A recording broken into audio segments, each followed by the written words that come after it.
New audiobooks every week. On the Books Aloud channel, you'll find the best works of classic and contemporary literature, absolutely free. Subscribe so you don't miss any new releases, and be sure to click the bell icon to get notifications as soon as new audiobooks are published. The Adventures of Ulysses by Charles Lamb. Recording by Rebecca Dittman, Liverpool, United Kingdom. Preface. This work is designed as a supplement to the adventures of Telemachus. It treats of the conduct and sufferings of Ulysses, the father of Telemachus. The picture which it exhibits is that of a brave man struggling with adversity. By the wise use of events, and with an inimitable presence of mind under difficulties, forcing out a way for himself through the severest trials to which human life can be exposed, with enemies natural and preternatural surrounding him on all sides. The agents in this tale, besides men and women, are giants, enchanters, sirens, things which denote external force or internal temptations, the twofold danger which a wise fortitude must expect to encounter in its course through this world. The fictions contained in it will be found to comprehend some of the most admired inventions of Grecian mythology. The groundwork of the story is as old as the Odyssey, but the moral and the colouring are comparatively modern. By avoiding the prolixity which marks the speeches and the descriptions in Homer, I have gained a rapidity to the narration which I hope will make it more attractive, and give it more the air of a romance to young readers, though I am sensible that by the curtailment I have sacrificed in many places the manners to the passion, the subordinate characteristics to the essential interest of the story. The attempt is not to be considered as seeking a comparison with any of the direct translations of the Odyssey, either in prose or verse, though if I were to state the obligations which I have had to one obsolete version, I should run the hazard of depriving myself of the very slender degree of reputation which I could hope to acquire from a trifle like the present undertaking. End of Preface. The Adventures of Ulysses by Charles Lamb. Chapter 1. This history tells of the wanderings of Ulysses and his followers in their return from Troy, after the destruction of that famous city of Asia by the Grecians. He was inflamed with the desire of seeing again, after 10 years' absence, his wife and native country, Ithaca. He was king of a barren spot and a poor country in comparison of the fruitful plains of Asia, which he was leaving, or the wealthy kingdoms which he touched upon his return. Yet, wherever he came, he could never see a soil which appeared in his eyes half so sweet or desirable as his country earth. This made him refuse the offers of the goddess Calypso to stay with her and partake of her immortality in the delightful island, and this gave him the strength to break from the enchantments of Circe, the daughter of the sun.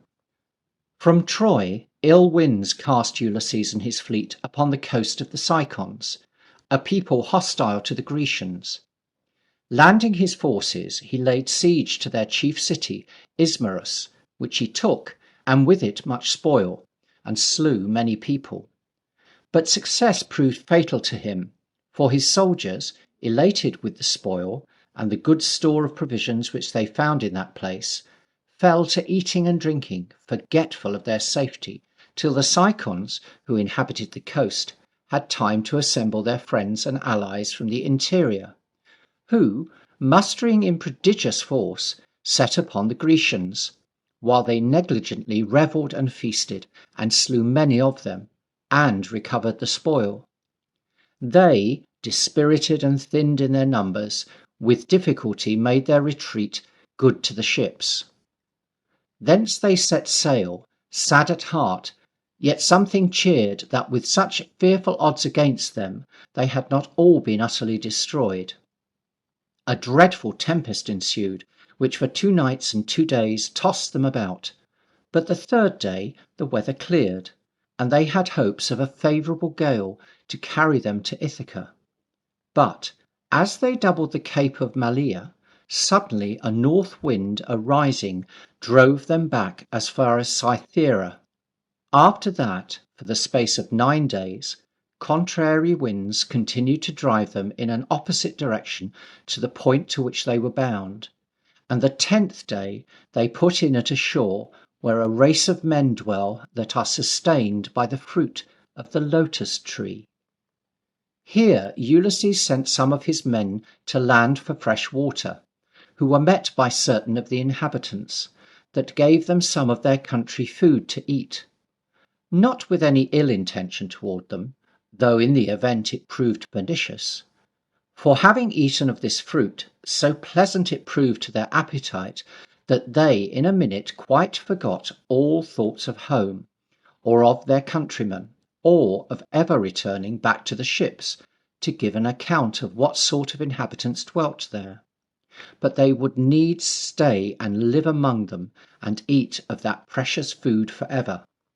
And when Ulysses sent other of his men to look for them, and to bring them back by force, they strove, and wept, and would not leave their food for heaven itself, so much the pleasure of that enchanting fruit had bewitched them. But Ulysses caused them to be bound hand and foot, and cast under the hatches, and set sail with all possible speed from that baneful coast, lest others after them might taste the lotus, which had such strange qualities to make men forget their native country and the thoughts of home.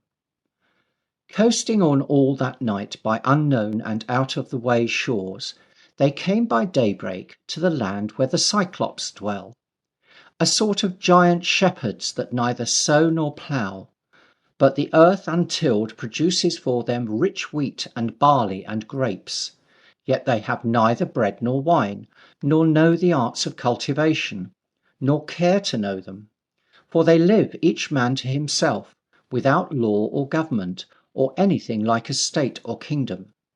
But their dwellings are in caves on the steep heads of mountains, every man's household governed by his own caprice, or not governed at all. Their wives and children are lawless as themselves, none caring for others, but each doing as he or she thinks good.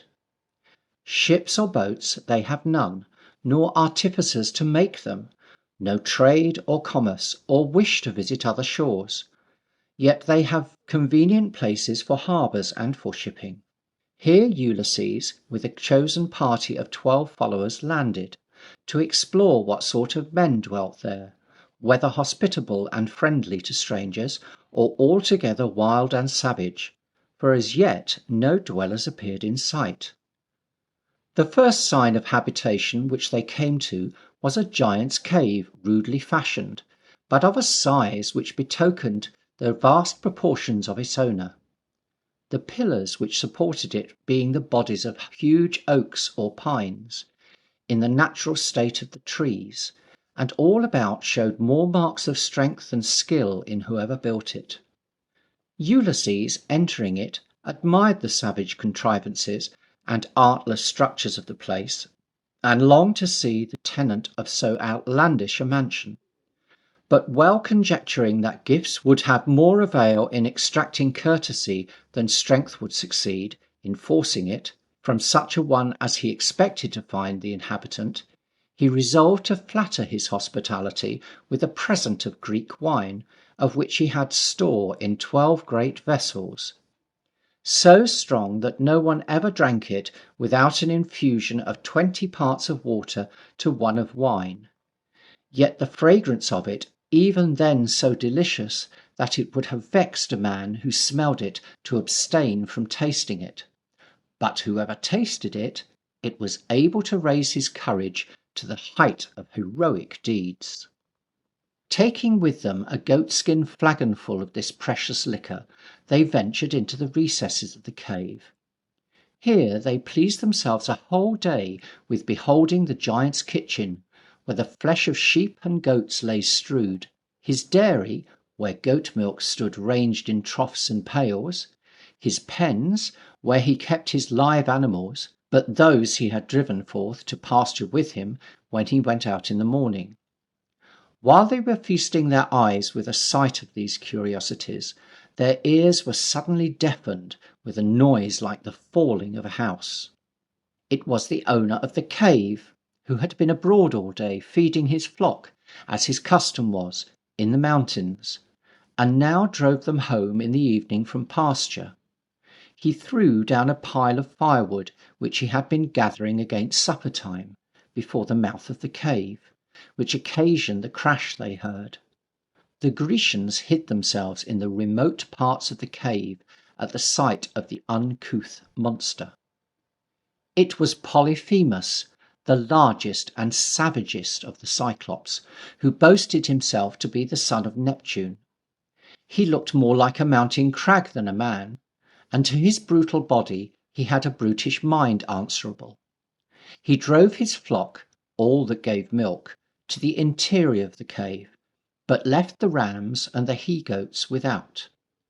Then taking up a stone so massy that 20 oxen could not have drawn it, he placed it at the mouth of the cave, to defend the entrance, and sat him down to milk his ewes and his goats, which done, he lastly kindled a fire, and throwing his great eye round the cave, for the Cyclops have no more than one eye, and that placed in the midst of their forehead, by the glimmering light he discerned some of Ulysses's men. "Ho, guests! What are you? Merchants or wandering thieves?" he bellowed out in a voice which took from them all power of reply, it was so astounding. Only Ulysses summoned resolution to answer that they came neither for plunder nor traffic, but were Grecians who had lost their way, returning from Troy, which famous city, under the conduct of Agamemnon, the renowned son of Atreus, they had sacked and laid level to the ground.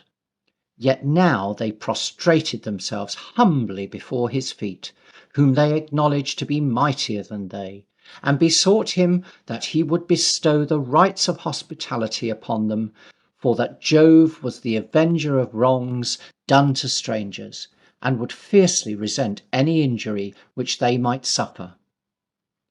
"Fool," said the Cyclop, "to come so far to preach to me the fear of the gods. We Cyclops care not for your Jove, whom you fable to be nursed by a goat, nor any of your blessed ones. We are stronger than they, and dare bid open battle to Jove himself, though you and all your fellows of the earth join with him." And he bade them tell him where their ship was in which they came, and whether they had any companions. But Ulysses, with wise caution, made answer that they had no ship or companions, but were unfortunate men, who the sea, splitting their ship in pieces, had dashed upon his coast, and they alone had escaped. He replied nothing, but gripping 2 of the nearest of them, as if they had been no more than children, he dashed their brains out against the earth, and, shocking to relate, tore in pieces their limbs, and devoured them yet warm and trembling, making a lion's meal of them, lapping the blood. For the Cyclops are man-eaters, and esteem human flesh to be a delicacy far above goats or kids, though by reason of their abhorred customs few men approach their coast, except some stragglers, or now and then a shipwrecked mariner. At a sight so horrid, Ulysses and his men were like distracted people. He, when he had made an end to his wicked supper, drained a draught of goat's milk down his prodigious throat, and lay down and slept among his goats. Then Ulysses drew his sword, and half resolved to thrust it with all his might in at the bosom of the sleeping monster. But wiser thoughts restrained him, else they had there without help all perished, for none but Polyphemus himself could have removed that mass of stone which he had placed to guard the entrance. so they were constrained to abide all that night in fear. When day came, the Cyclop awoke, and kindling a fire, made his breakfast of two other of his unfortunate prisoners, then milked his goats as he was accustomed, and pushing aside the vast stone, and shutting it again when he had done upon the prisoners, with as much ease as a man opens and shuts a quiver's lid, he let out his flock, and drove them before him with whistlings, as sharp as winds in storm, to the mountains. Then Ulysses, of whose strength and cunning the Cyclops seems to have had as little heed as of an infant's, being left alone, with the remnant of his men which the Cyclop had not devoured, gave manifest proof how far manly wisdom excels brutish force. He chose a stake from among the wood which the Cyclop had piled up for firing, in length and thickness like a mast, which he sharpened and hardened in the fire, and selected 4 men, and instructed them what they should do with this stake, and made them perfect in their parts. When the evening was come, the Cyclop drove home his sheep, and as fortune directed it, either of purpose, or that his memory was overruled by the gods to his hurt, as in the issue it proved, he drove the males of his flock, contrary to his custom, along with the dams into the pens.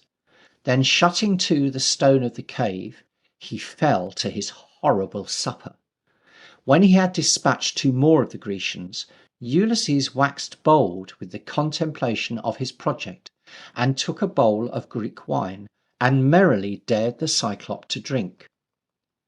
"Cyclop," he said, "take a bowl of wine from the hand of your guest. It may serve to digest the man's flesh that you have eaten, and show what drink our ship held before it went down.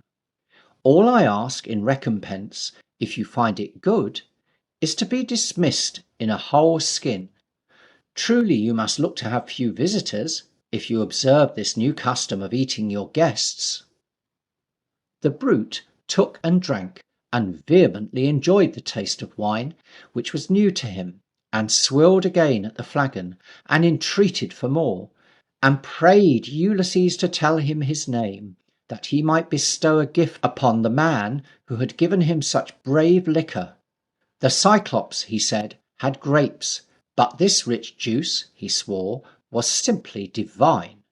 Again Ulysses plied him with the wine, and the fool drank it as fast as he poured out, and again he asked the name of his benefactor, which Ulysses, cunningly dissembling, said, "My name is No Man.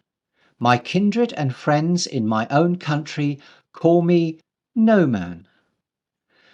"Then," said the Cyclop, "this is the kindness I will show thee, No Man. I will eat thee last of all thy friends."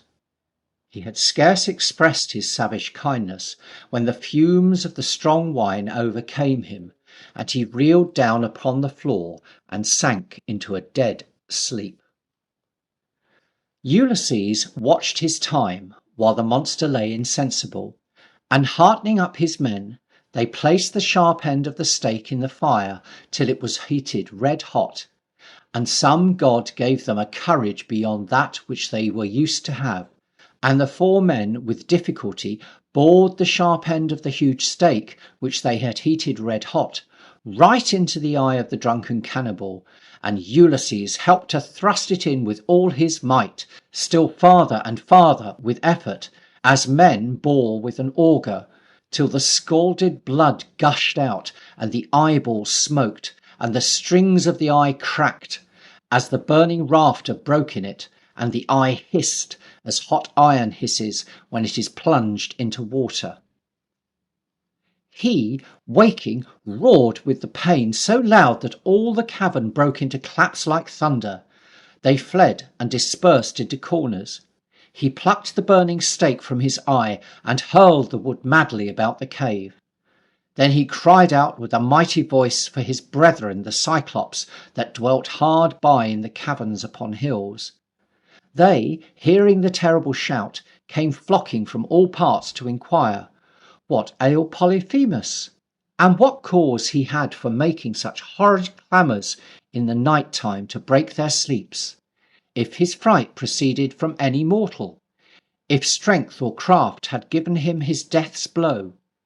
He made answer from within that no man had hurt him, no man had killed him, no man was with him in the cave. They replied, If no man has hurt thee, and no man is with thee, then thou art alone, and the evil that afflicts thee is in the hand of heaven, which none can resist or help. So they left him and went their way, thinking that some disease troubled him.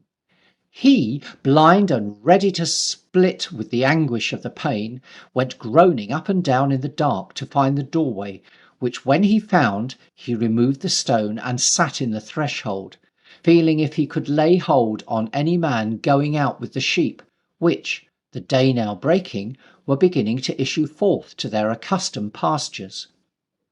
But Ulysses, whose first artifice in giving himself that ambiguous name had succeeded so well with the Cyclop, was not of a wit so gross to be caught by that palpable device.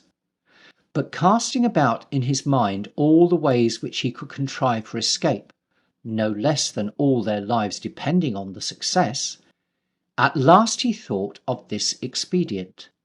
He made knots of the osier twigs upon which the Cyclop commonly slept, with which he tied the fattest and the fleeciest of the rams together, 3 in a rank, and under the belly of the middle ram he tied a man, and himself last, wrapping himself fast with both his hands in the rich wool of one, the fairest of the flock.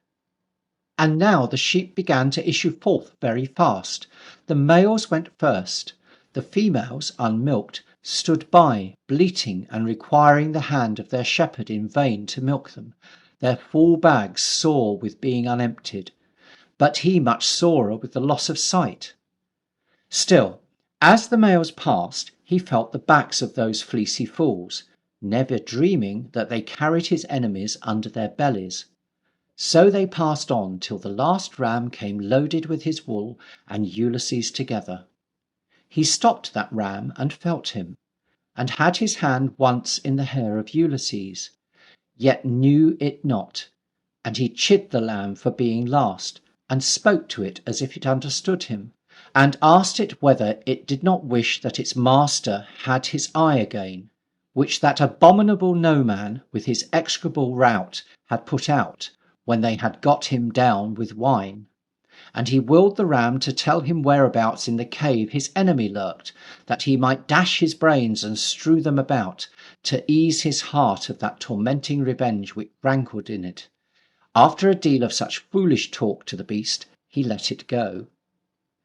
When Ulysses found himself free, he let go his hold and assisted in disengaging his friends.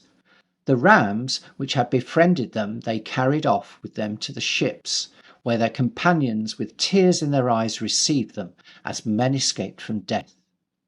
They plied their oars and set their sails, and when they got as far off from shore as a voice could reach, Ulysses cried out to the Cyclop, Cyclop, thou shouldst not have so much abused thy monstrous strength as to devour thy guests. Jove by my hand sends thee requital to pay thy savage inhumanity. The Cyclop heard, and came forth enraged, and in his anger he plucked a fragment of a rock, and threw it with blind fury at the ships. It narrowly escaped lighting upon the bark in which Ulysses sat, but with the fall it raised so fierce an ebb as bore back the ship till it almost touched the shore.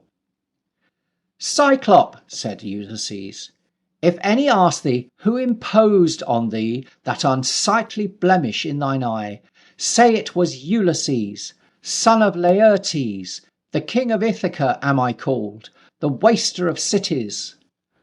Then they crowded sail, and beat the old sea, and forth they went with a forward gale, sad for forepast losses, yet glad to have escaped at any rate, till they came to the isle where Aeolus reigned, who is god of the winds.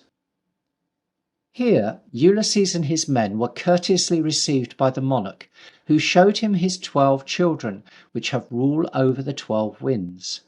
A month they stayed and feasted with him, and at the end of the month he dismissed them with many presents, and gave to Ulysses at parting an ox's hide, in which were enclosed all the winds. Only he left abroad the western wind, to play upon their sails, and waft them gently home to Ithaca. This bag, bound in a glittering silver band so close that no breath could escape, Ulysses hung up at the mast. His companions did not know its contents, but guessed that the monarch had given him some treasures of gold or silver. 9 days they sailed smoothly, favoured by the western wind, and by the 10th they approached so nigh as to discern lights kindled on the shores of their country earth, when by ill fortune Ulysses, overcome with fatigue of watching the helm, fell asleep. The mariners seized the opportunity, and one of them said to the rest, "A fine time has this leader of ours. Whenever he goes he is sure of presents, when he come away empty-handed. And see what King Aeolus has given him, store no doubt of gold and silver." A word was enough to those covetous wretches, who quick as thought untied the bag, and instead of gold, out rushed the mighty noise, all the winds. Ulysses with the noise awoke, and saw their mistake, but too late, for the ship was driven with all the winds back far from Ithaca, far as to the island of Aeolus, from which they had parted, in 1 hour measuring back what in 9 days they had scarcely tracked, and in sight of home too. Up he flew amazed, and raving doubted whether he should not fling himself into the sea for grief of his bitter disappointment.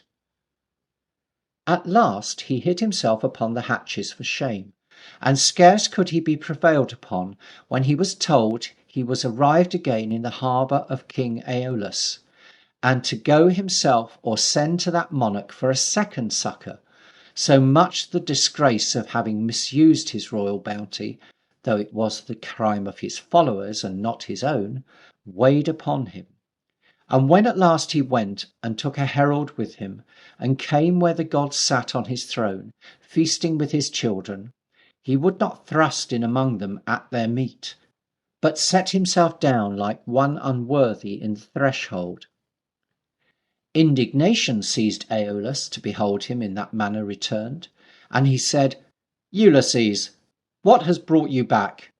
Are you so tired of your country, or did not our present please you? We thought we had given you a kingly passport." Ulysses made answer, "My men have done this ill mischief to me. They did it while I slept." "Wretch," said Aeolus, "avaunt, and quit our shores. It fits not us to convey men whom the gods hate, and will have perish." Forth they sailed, but with far different hopes than when they had left the same harbour the first time with all the winds confined. Only the west wind suffered to play upon their sails, to waft them in gentle murmurs to Ithaca. They were now the sport of every gale that blew, and despaired of ever seeing home more.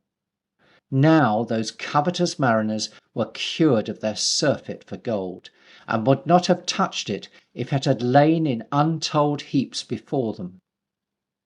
6 days and nights they drove along, and on the 7th day they put into Lamos, a port of the Laestrygonians. So spacious this harbour was that it held with ease all their fleet, which rode at anchor, safe from any storms, all but the ship in which Ulysses was embarked. He, as if prophetic of the mischance which followed, kept still without the harbour, making fast his bark to a rock at the land's point, which he climbed with purpose to survey the country. He saw a city with smoke ascending from the roofs, but neither ploughs going, nor oxen yoked, nor any sign of agricultural works. Making choice of 2 men, he sent them to the city to explore what sort of inhabitants dwelt there. His messengers had not gone far before they met a damsel, of stature surpassing human, who was coming to draw water from a spring. They asked her who dwelt in that land. She made no reply, but led them in silence to her father's palace. He was a monarch, and named Antiphas. He and all his people were giants. When they entered the palace, a woman, the mother of the damsel, but far taller than she, rushed abroad and called for Antiphas. He came, and snatching up one of the two men, made as if he would devour him. The other fled.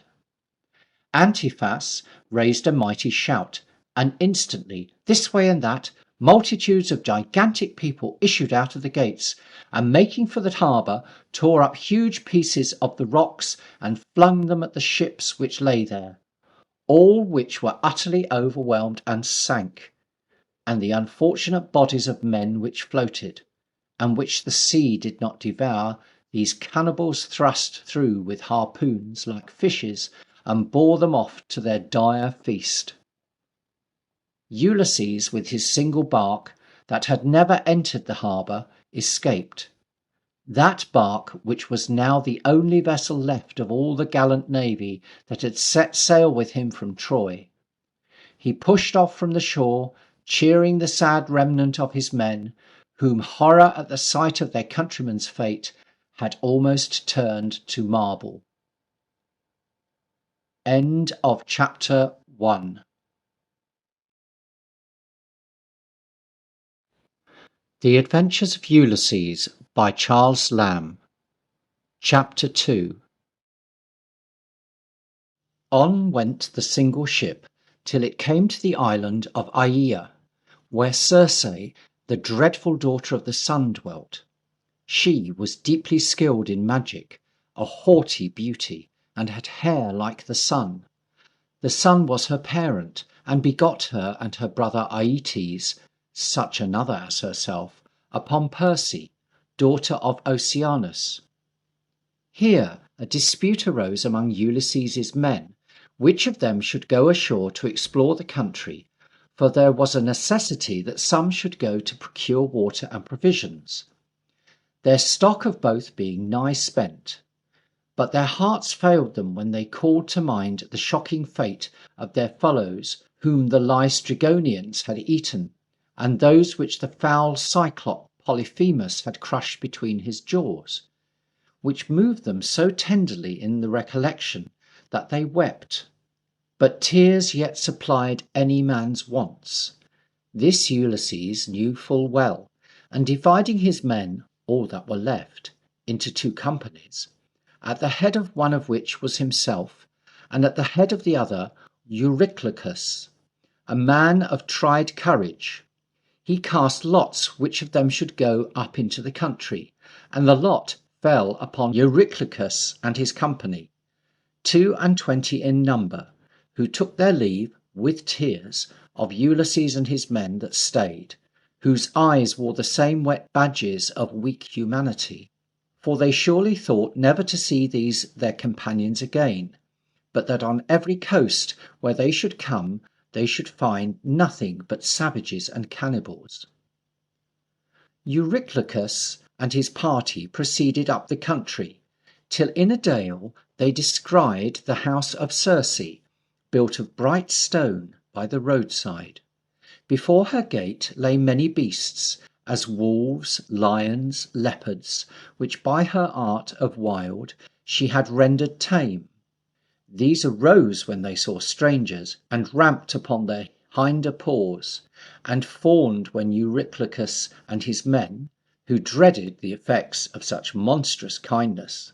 And staying at the gate, they heard the enchantress within, sitting at her loom, singing such strains as suspended all mortal faculties, while she wove a web, subtle and glorious, and of a texture inimitable on earth, as all the housewiferys of the deities are. Strains so ravishingly sweet provoked even the sagest and prudentest heads amongst the party to knock and call at the gate. The shining gate the enchantress opened and bade them come in and feast. They, unwise, followed, all but Euryclicus, who stayed without the gate, suspicious that some train was laid for them. Being entered, she placed them in chairs of state, and set before them meal and honey, and Smyrna wine, but mixed with baneful drugs of powerful enchantment. When they had eaten of these and drunk of her cup, she touched them with her charming rod, and straight they were transformed into swine, having the bodies of swine, the bristles and snout and grunting noises of that animal. Only they still retained the minds of men, which made them the more to lament their brutish transformation. Having changed them, she shut them up in her sty with many more whom her wicked sorceries had formerly changed, and gave them swine's food, mast and acorns and chestnuts to eat. Euryclicus, who had beheld nothing of these sad changes from where he was stationed without the gate, only instead of his companions that entered, who he thought had all vanished by witchcraft, beheld a herd of swine, hurried back to the ship to give an account of what he had seen, but so frighted and perplexed that he could give no distinct report of anything. Only he remembered a palace, and a woman singing at her work, and gates guarded by lions, but his companions, he said, were all vanished. Then Ulysses, suspecting some foul witchcraft, snatched his sword and his bow, and commanded Euryclicus instantly to lead him to the place. But Euryclicus fell down, and embracing his knees, besought him by the name of a man whom the gods had in their protection not to expose his safety, and the safety of all of them, to certain destruction. Do thou then stay, Euryclicus, answered Ulysses. Eat thou and drink in the ship in safety, while I go alone upon this adventure. Necessity, from whose law is no appeal, compels me. So saying, he quitted the ship and went on shore, accompanied by none. None had the hardihood to offer to partake that perilous adventure with him, so much they dreaded the enchantments of the witch. Singly he pursued his journey till he came to the shining gates which stood before her mansion. But when he essayed to put his foot over her threshold, he was suddenly stopped by the apparition of a young man, bearing a golden rod in his hand, who was the god Mercury. He held Ulysses by the wrist to stay his entrance, and, "Whither wouldst thou go?" he said, "O thou most erring of the sons of men? Knowest thou not that this is the house of the great Circe, where she keeps thy friends in a loathsome sty, changed from the fair forms of men into the detestable and ugly shapes of swine? Art thou prepared to share their fate, from which nothing can ransom thee?" But neither his words nor his coming from heaven could stop the daring foot of Ulysses, whom compassion for the misfortune of his friends had rendered careless of danger, which when the god perceived, he had pity to see valour so misplaced, and gave him the flower of the herb moly, which is sovereign against enchantments. The moly is a small, unsightly root, its virtues little known and in low estimation. The dull shepherd treads on it every day with his clouted shoes, but it bears a small white flower, which is medicinal against charms, blights, mildews, and damps. "Take this in thy hand," said Mercury, "and with it boldly enter her gates. When she shall strike thee with her rod, thinking to change thee, as she has changed thy friends, boldly rush in upon her with thy sword, and extort from her the dreadful oath of the gods, that she will use no enchantments against thee. Then force her to restore thy abused companions." He gave Ulysses the little white flower, and, instructing him how to use it, vanished. When the god was departed, Ulysses with loud knockings beat at the gate of the palace. the shining gates were opened as before, and great Circe with hospitable cheer invited in her guest. She placed him on a throne with more distinction than she had used to his fellows.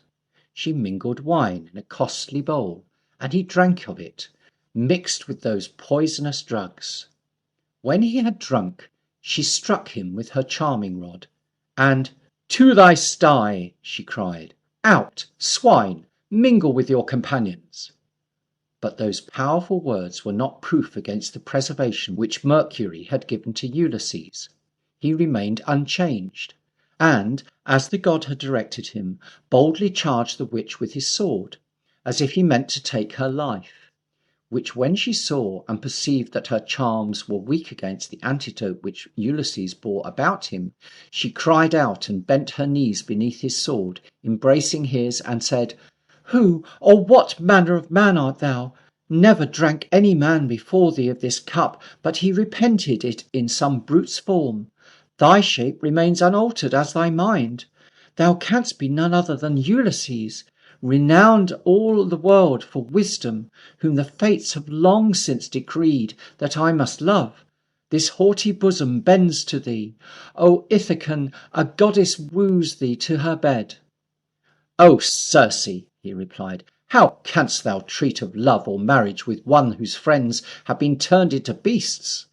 And now offerest him thy hand in wedlock, only that thou mightst have him in thy power, to live the life of a beast with thee, naked, effeminate, subject to thy will, perhaps to be advanced in time to the honour of a place in thy sty?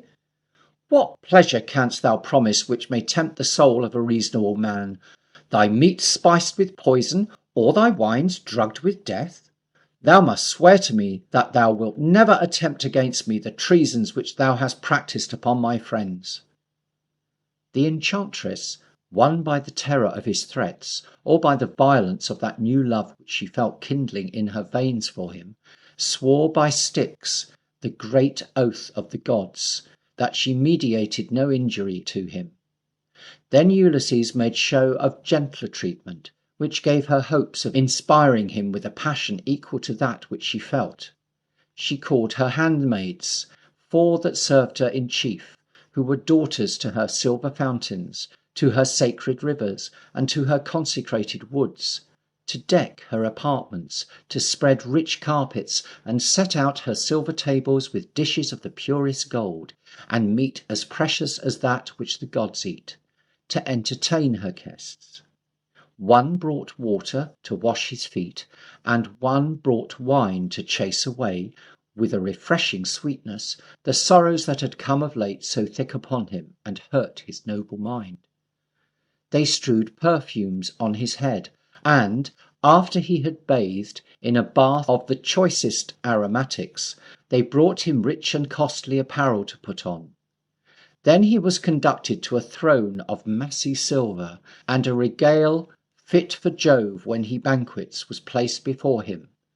But the feast which Ulysses desired was to see his friends, the partners of his voyage, once more in the shapes of men, and the food which could give him nourishment must be taken in at his eyes.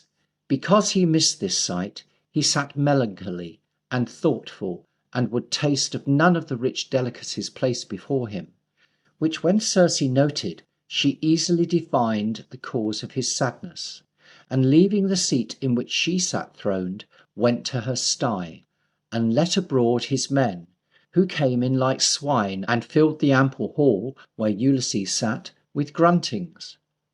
Hardly had he time to let his sad eye run over their altered forms and brutal metamorphosis, when, with an ointment which he smeared over them, suddenly their bristles fell off, and they started up in their own shapes, men as before.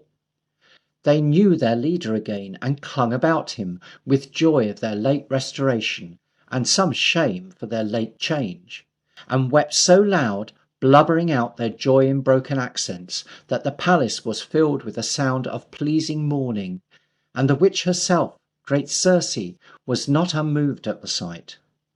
To make her atonement complete, she sent for the remnant of Ulysses's men, who stayed behind at the ship, giving up their great commander for lost, who, when they came and saw him again alive, circled with their fellows. No expression can tell what joy they felt. They even cried out with rapture. And to have seen their frantic expressions of mirth, a man might have supposed that they were just in sight of their country earth, the cliffs of rocky Ithaca.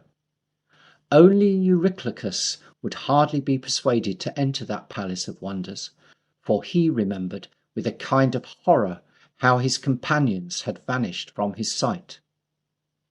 Then great Circe spake, and gave order that there should be no more sadness among them, nor remembering of past sufferings. For as yet they feared like men that are exiles from their country, and if a gleam of mirth shot among them, it was suddenly quenched with the thought of their helpless and homeless condition. Her kind persuasions wrought upon Ulysses and the rest, that they spent 12 months in all manner of delight with her in her palace. For Circe was a powerful magician, and could command the moon from her sphere, or unroot the solid oak from its place, to make it dance for their diversion. And by the help of her illusions she could vary the taste of pleasures, and contrive delights, recreations, and jolly pastimes, to fetch the day about from sun to sun, and rock the tedious year as in a delightful dream. At length Ulysses awoke from the trance of the faculties into which her charms had thrown him, and the thought of home returned with tenfold vigour to goad and sting him. That home where he had left his virtuous wife Penelope and his young son Telemachus. One day, when Circe had been lavish of her caresses, and was in her kindest humour, he moved her subtly, and as it were afar off, the question of his home return, to which she answered firmly, "O Ulysses, it is not in my power to detain one whom the gods have destined to further trials, but leaving me, before you pursue your journey home, you must visit the house of Hades, or Death, to consult the shade of Tiresias, the Tibetan prophet, to whom alone of all the dead, Proserpine, Queen of Hell, has committed the secret of future events. It is he that must inform you whether you shall ever see again your wife and country." "O Circe," he cried, "that is impossible. Who shall steer my course to Pluto's kingdom? Never ship has strength to make that voyage." "Seek no guide," she replied, "but raise you your mast, and hoist your white sails, and sit in your ship in peace. The north wind shall waft you through the seas, till you shall cross the expanse of the ocean, and come to where grow the poplar groves and willows pale of Proserpine, where Pyriphleggon and Cocytus and Acheron mingle their waves. Cocytus is an arm of Styx, the forgetful river. Here dig a pit, and make it a cubit broad and a cubit long, and pour in milk and honey and wine, and the blood of a ram, and the blood of a black ewe, and turn away thy face while thou pourest in, and the dead shall come flocking to taste the milk and the blood, but suffer none to approach thy offering till thou hast inquired of Tiresias all which thou wishest to know." He did as great Circe had appointed. He raised his mast and hoisted his white sails, and sat in his ship in peace. The north wind wafted him through the seas, till he crossed the ocean and came to the sacred woods of Proserpine. He stood at the confluence of the 3 floods, and digged a pit, as she had given directions, and poured in his offering, the blood of a ram, the blood of a black ewe, milk and honey and wine. And the dead came to his banquet, aged men and women, and youths and children who died in infancy, but none of them would he suffer to approach and dip their thin lips in the offering till Tiresias was served, not though his own mother was among the number, whom now for the first time he knew to be dead. For he had left her living when he went to Troy, and she had died since his departure, and the tidings never reached him. Though it irked his soul to use constraint upon her, Yet in compliance with the injunction of great Circe, he forced her to retire along with the other ghosts. Then Tiresias, who bore a golden sceptre, came and lapped of the offering, and immediately he knew Ulysses and began to prophesy. He denounced, "Woe to Ulysses! Woe, woe, and many sufferings, through the anger of Neptune for the putting out of the eye of the sea god's son. Yet there was safety after suffering, if they could abstain from slaughtering the oxen of the sun after they landed in the triangular island. For Ulysses, the gods had destined him from a king to become a beggar and to perish by his own guests, unless he slew those who knew him not." This prophecy, ambiguously delivered, was all that Tiresias was empowered to unfold, or else there was no longer place for him, for now the souls of the other dead came flocking in such numbers, tumultuously demanding the blood, that freezing horror seized the limbs of the living Ulysses, to see so many, and all dead, and he the only one alive in that region. Now his mother came and lapped the blood, without restraint from her son, and now she knew him to be her son, and inquired of him why he had come alive to their comfortless habitations. And she said that affliction for Ulysses's long absence had preyed upon her spirits and brought her to the grave. Ulysses's soul melted at her moving narration, and forgetting the state of the dead, and that the airy texture of disembodied spirits does not admit of the embraces of flesh and blood, he threw his arms about her to clasp her. The poor ghost melted from his embrace, and, looking mournfully upon him, vanished away. Then he saw other females, Tyro, who when she lived was the paramour of Neptune, and by him had Peleus and Neleus, Antiope, who bore two like sons to Jove, Amphion and Zethus, founders of Thebes, Alcina, the mother of Hercules, with her fair daughter, afterwards her daughter-in-law, Megara. There also Ulysses saw Jocasta, the unfortunate mother and wife of Oedipus, who, ignorant of kin, wedded with her son, and when she had discovered the unnatural alliance, for shame and grief hanged herself. He continued to drag a wretched life above the earth, haunted by the dreadful Furies. There was Leda, the wife of Tyndarus, the mother of the beautiful Helen, and of the two brave brothers, Castor and Pollux, who obtained his grace from Jove, that, being dead, they should enjoy life alternately, living in pleasant places under the earth. For Pollux had prayed that his brother Castor, who was subject to death, as the son of Tyndarus, should partake of his own immortality, which he derived from an immortal sire. This the Fates denied. Therefore Pollux was permitted to divide his immortality with his brother Castor, dying and living alternatively. There was Iphimedia, who bore two sons to Neptune that were giants, Otus and Ephialtes. Earth, in her prodigality, never nourished bodies to such portentous size and beauty as these two children were of, except Orion. At 9 years old they had imaginations of climbing to heaven to see what the gods were doing. They thought to make stairs of mountains, and were for piling Ossa upon Olympus, and setting Pelion upon that, and had perhaps performed it, if they had lived till they were striplings, but they were cut off by death in the infancy of their ambitious project. Phaedra was there, and Procris, and Ariadne, mournful of Theseus's desertion, and Myrrha, and Clymene, and Eriphyle, who preferred gold before wedlock faith. But now came a mournful ghost. That late was Agamemnon, the son of Atreus, the mighty leader of all the host of Greece and their confederate kings that warred against Troy. He came with the rest to sip a little of the blood at that uncomfortable banquet. Ulysses was moved with compassion to see him among them, and asked him what untimely fate had brought him there, if storms had overwhelmed him coming from Troy, or if he had perished in some mutiny by his own soldiers at a division of the prey.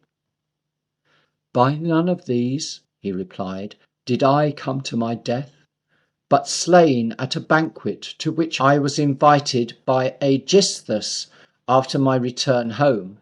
He conspiring with my adulterous wife, they laid a scheme for my destruction, training me forth to a banquet as an ox goes to the slaughter, and there surrounding me, they slew me with all my friends about me. Clytemnestra, my wicked wife, forgetting the vows which she swore to me in wedlock, would not lend a hand to close my eyes in death. But nothing is so heaped with impieties as such a woman, who would kill her spouse that married her a maid. When I brought her home to my house a bride, I hoped in my heart that she would be loving to me and to my children. Now her black treacheries have cast a foul aspersion on her whole sex. Blessed husbands will have their loving wives in suspicion for her bad deeds." "Alas," said Ulysses, "there seems to be a fatality in your royal house of Atreus, and that they are hated of Jove for their wives. For Helen's sake, your brother Menelaus's wife, what multitudes fell in the wars of Troy?" Agamemnon replied, "For this cause be not thou more kind than wise to any woman. Let not thy words express to her at any time all that is in thy mind. Keep still some secrets to thyself. But thou by any bloody contrivances of thy wife never needst fear to fall. Exceeding wise she is, and to her wisdom she has a goodness as eminent. Icarus's daughter, Penelope the chaste, we left her a young bride when we parted from our wives to go to the wars, her first child suckling at her breast, the young Telemachus, whom you shall see grown up to manhood on your return, and he shall greet his father with befitting welcomes. My Orestes, my dear son, I shall never see again. His mother has deprived his father of the sight of him, and perhaps will slay him as she slew his sire. It is now no world to trust a woman in. But what says fame? Is my son yet alive? Lives he in Orchomen, or in Pylus, or is he resident in Sparta, in his uncle's court? As yet, I see, divine Orestes is not here with me." To this Ulysses replied he had received no certain tidings where Orestes abode, only some uncertain rumours which he could not report for truth. While they held this sad conference, with kind tears striving to render unkind fortunes more palatable, the soul of great Achilles joined them. "What desperate adventure has brought Ulysses to these regions," said Achilles, "to see the end of dead men and their foolish shades?" Ulysses answered him that he had come to consult Tiresias respecting his voyage home. "But thou, O son of Thetis," he said, "why dost thou disparage the state of the dead, seeing that as alive thou didst surpass all men in glory? Thou must needs retain thy preeminence here below, so great Achilles triumphs over death." But Achilles made reply that he had much rather be a pleasant slave upon the earth than reign over all the dead. So much did the inactivity and slothful condition of that state displease his unquenchable and restless spirit. Only he inquired of Ulysses if his father Peleus were living, and how his son Neoptolemus conducted himself. Of Peleus Ulysses could tell him nothing, but of Neoptolemus he thus bore witness: "From Scyros I convoyed your son by sea to the Greeks, where I can speak of him, for I knew him. He was chief in council and in the field. When any question was proposed, so quick was his conceit in the forward apprehension of any case, that he ever spoke first, and was heard with more attention than the older heads. Only myself and aged Nestor could compare with him in giving advice.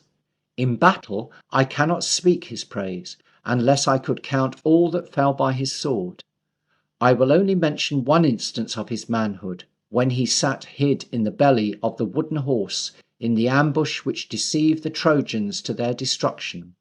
I, who had the management of that stratagem, still shifted my place from side to side to note the behaviour of our men. In some I marked their hearts trembling through all the pains which they took to appear valiant, and in others tears that, in spite of manly courage, would gush forth.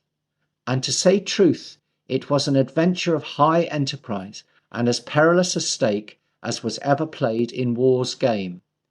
But in him I could not observe the least sign of weakness, no tears nor tremblings, but his hand stood on his good sword, and ever urging me to set open the machine and let us out before the time was come for doing it. And when we sallied out, he was still first in that fierce destruction and bloody midnight desolation of King Priam's city. This made the soul of Achilles to tread a swifter pace, with high raised feet, as he vanished away, for the joy which he took in his son being applauded by Ulysses.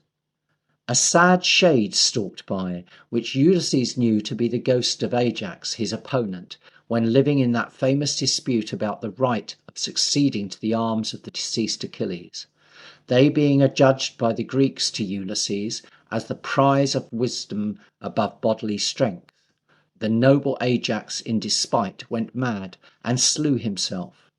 The sight of his rival turned to a shade by his disputes so subdued the passion and emulation in Ulysses that for his sake he wished that judgment in that controversy had been given against himself, rather than so illustrious a chief should have perished for the desire of those arms which his prowess, second only to Achilles in fight, so eminently had deserved. "Ajax," he cried, "all the Greeks mourn for thee as much as they lamented for Achilles. Let not thy wrath burn for ever, great son of Telamon. Ulysses seeks peace with thee, and will make any atonement to thee that can appease thy hurt spirit." But the shade stalked on, and would not exchange a word with Ulysses, though he prayed it with many tears and many earnest entreaties.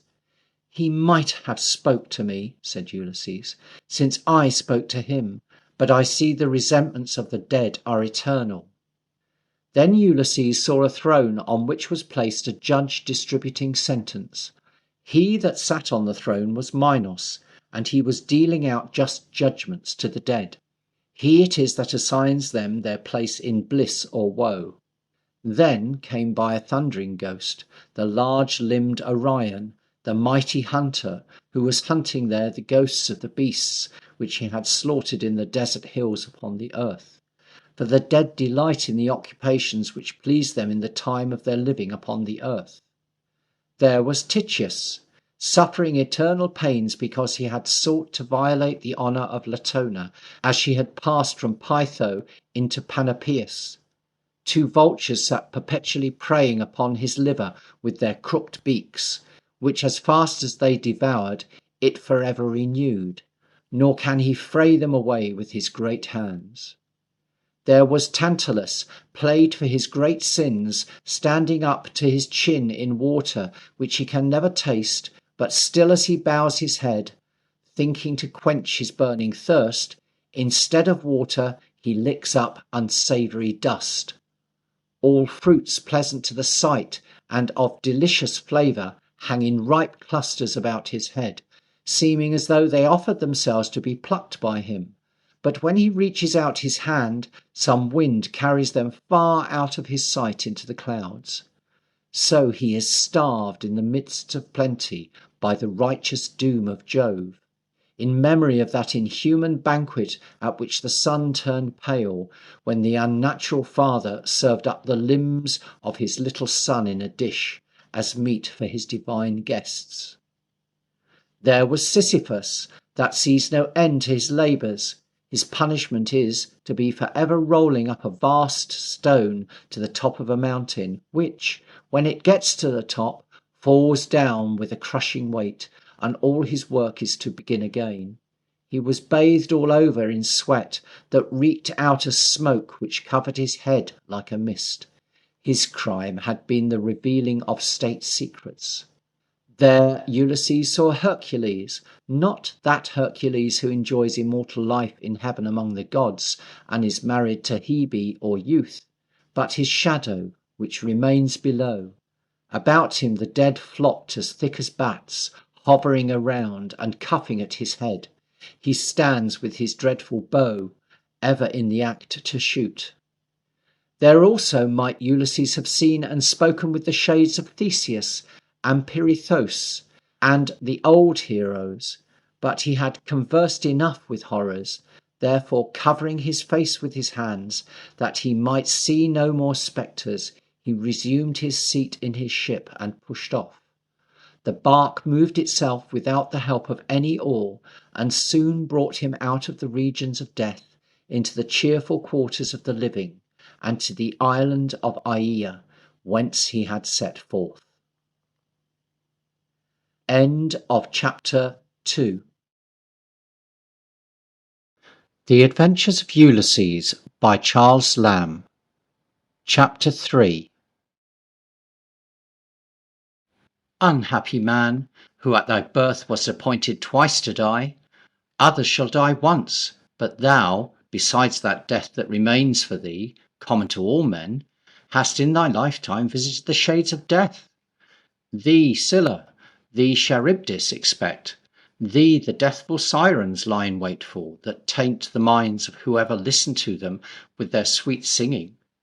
Whosoever shall but hear the call of any siren, he will so despise both wife and children through their sorceries, that the stream of his affection never again shall set homewards, nor shall he take joy in wife or children thereafter, or they in him.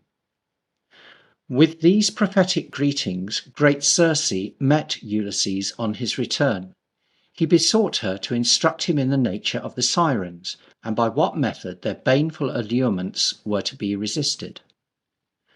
They are sisters three, she replied, that sit in a mead, by which your ship must needs pass, circled with dead men's bones. These are the bones of men whom they have slain, after with fawning invitements they have enticed them into their fen. Yet such is the celestial harmony of their voice accompanying the persuasive magic of their words, that, knowing this, you shall not be able to withstand their enticements.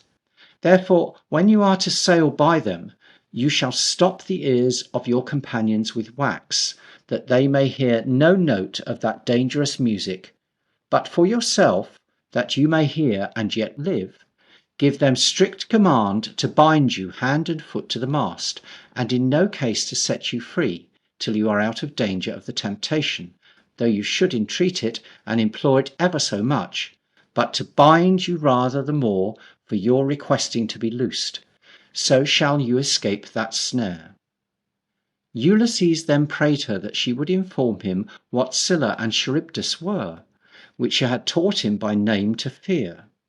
She replied, sailing from Aeaea to Trinacria, you must pass at an equal distance between two fatal rocks.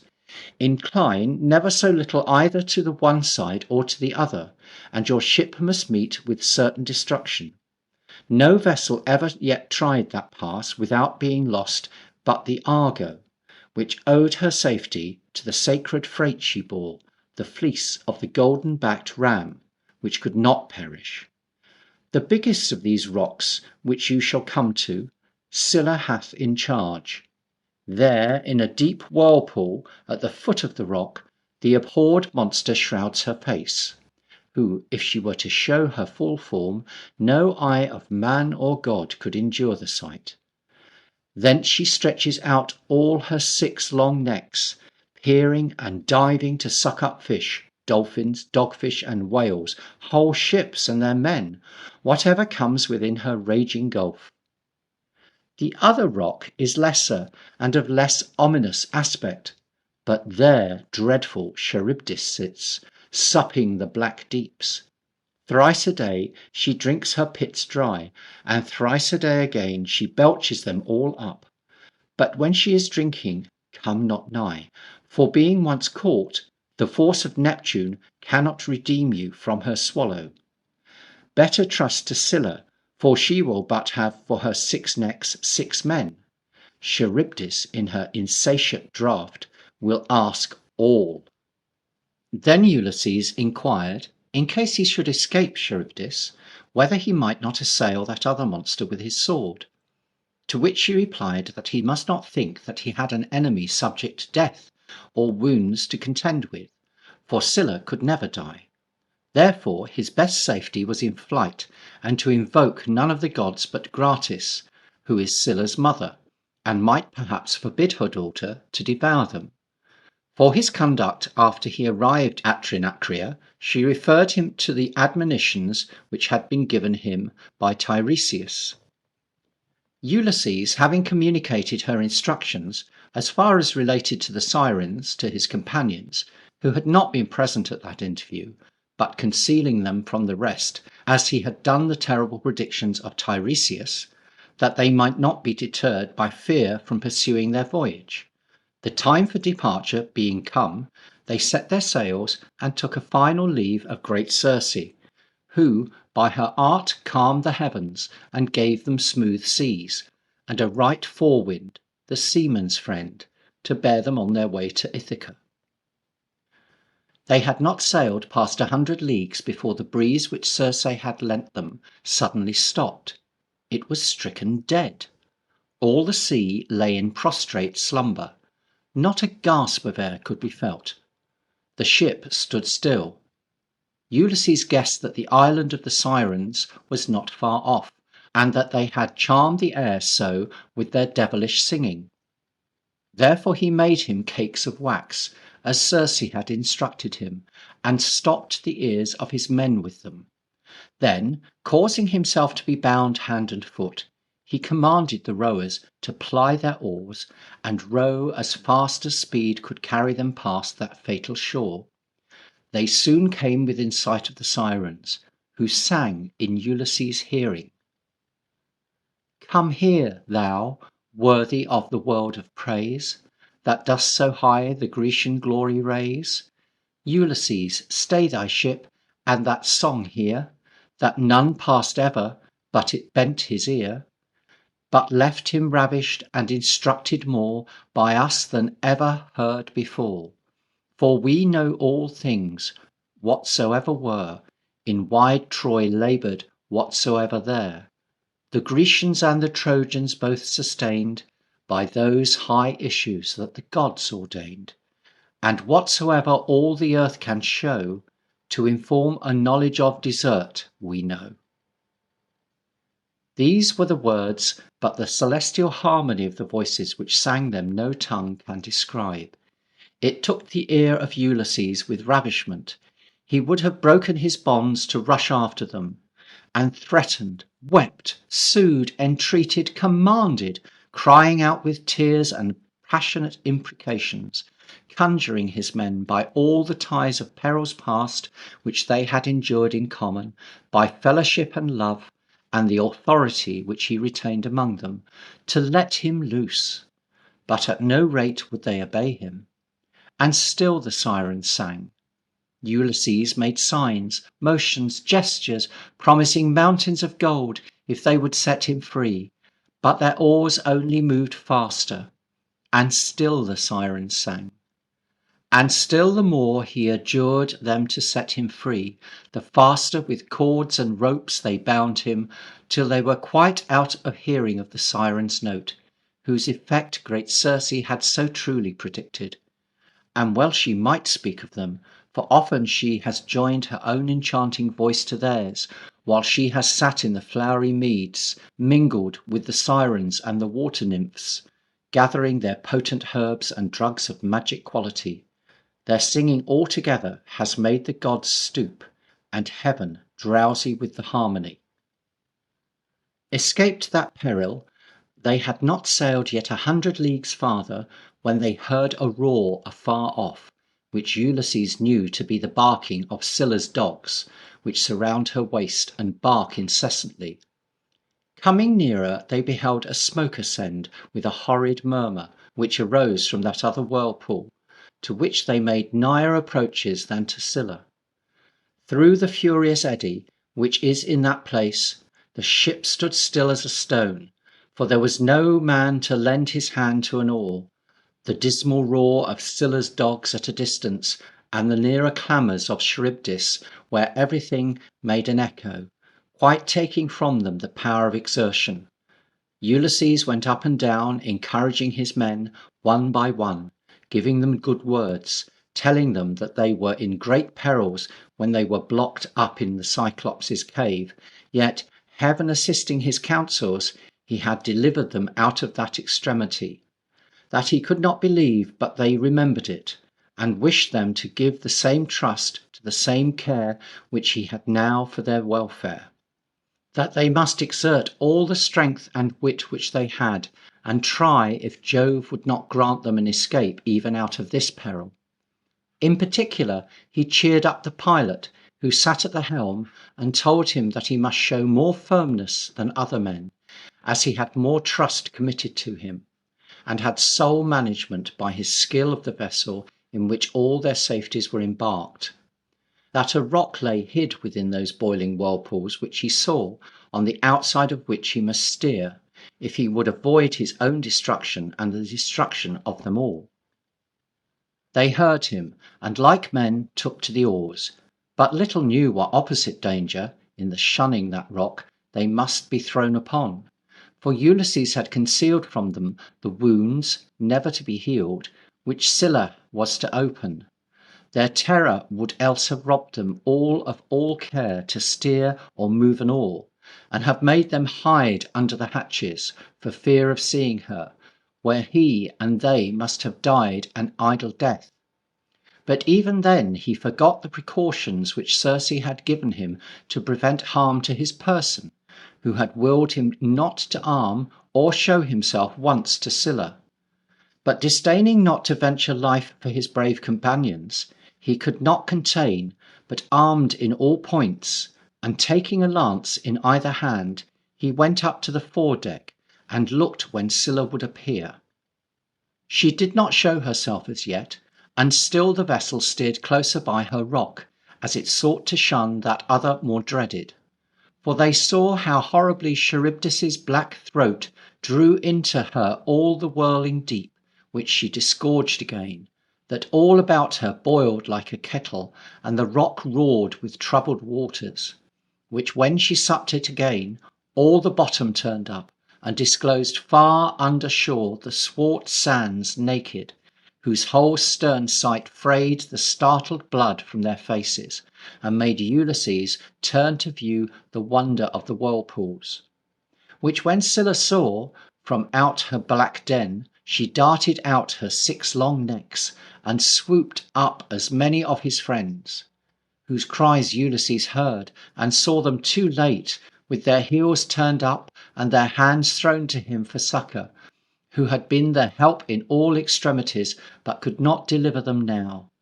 And he heard them shriek out as she tore them, and to the last they continued to throw their hands out to him for sweet life. In all his sufferings he never had beheld a sight so full of miseries. Escaped from Scylla and Charybdis, but with a diminished crew, Ulysses and the sad remains of his followers reached the Trinacrian shore.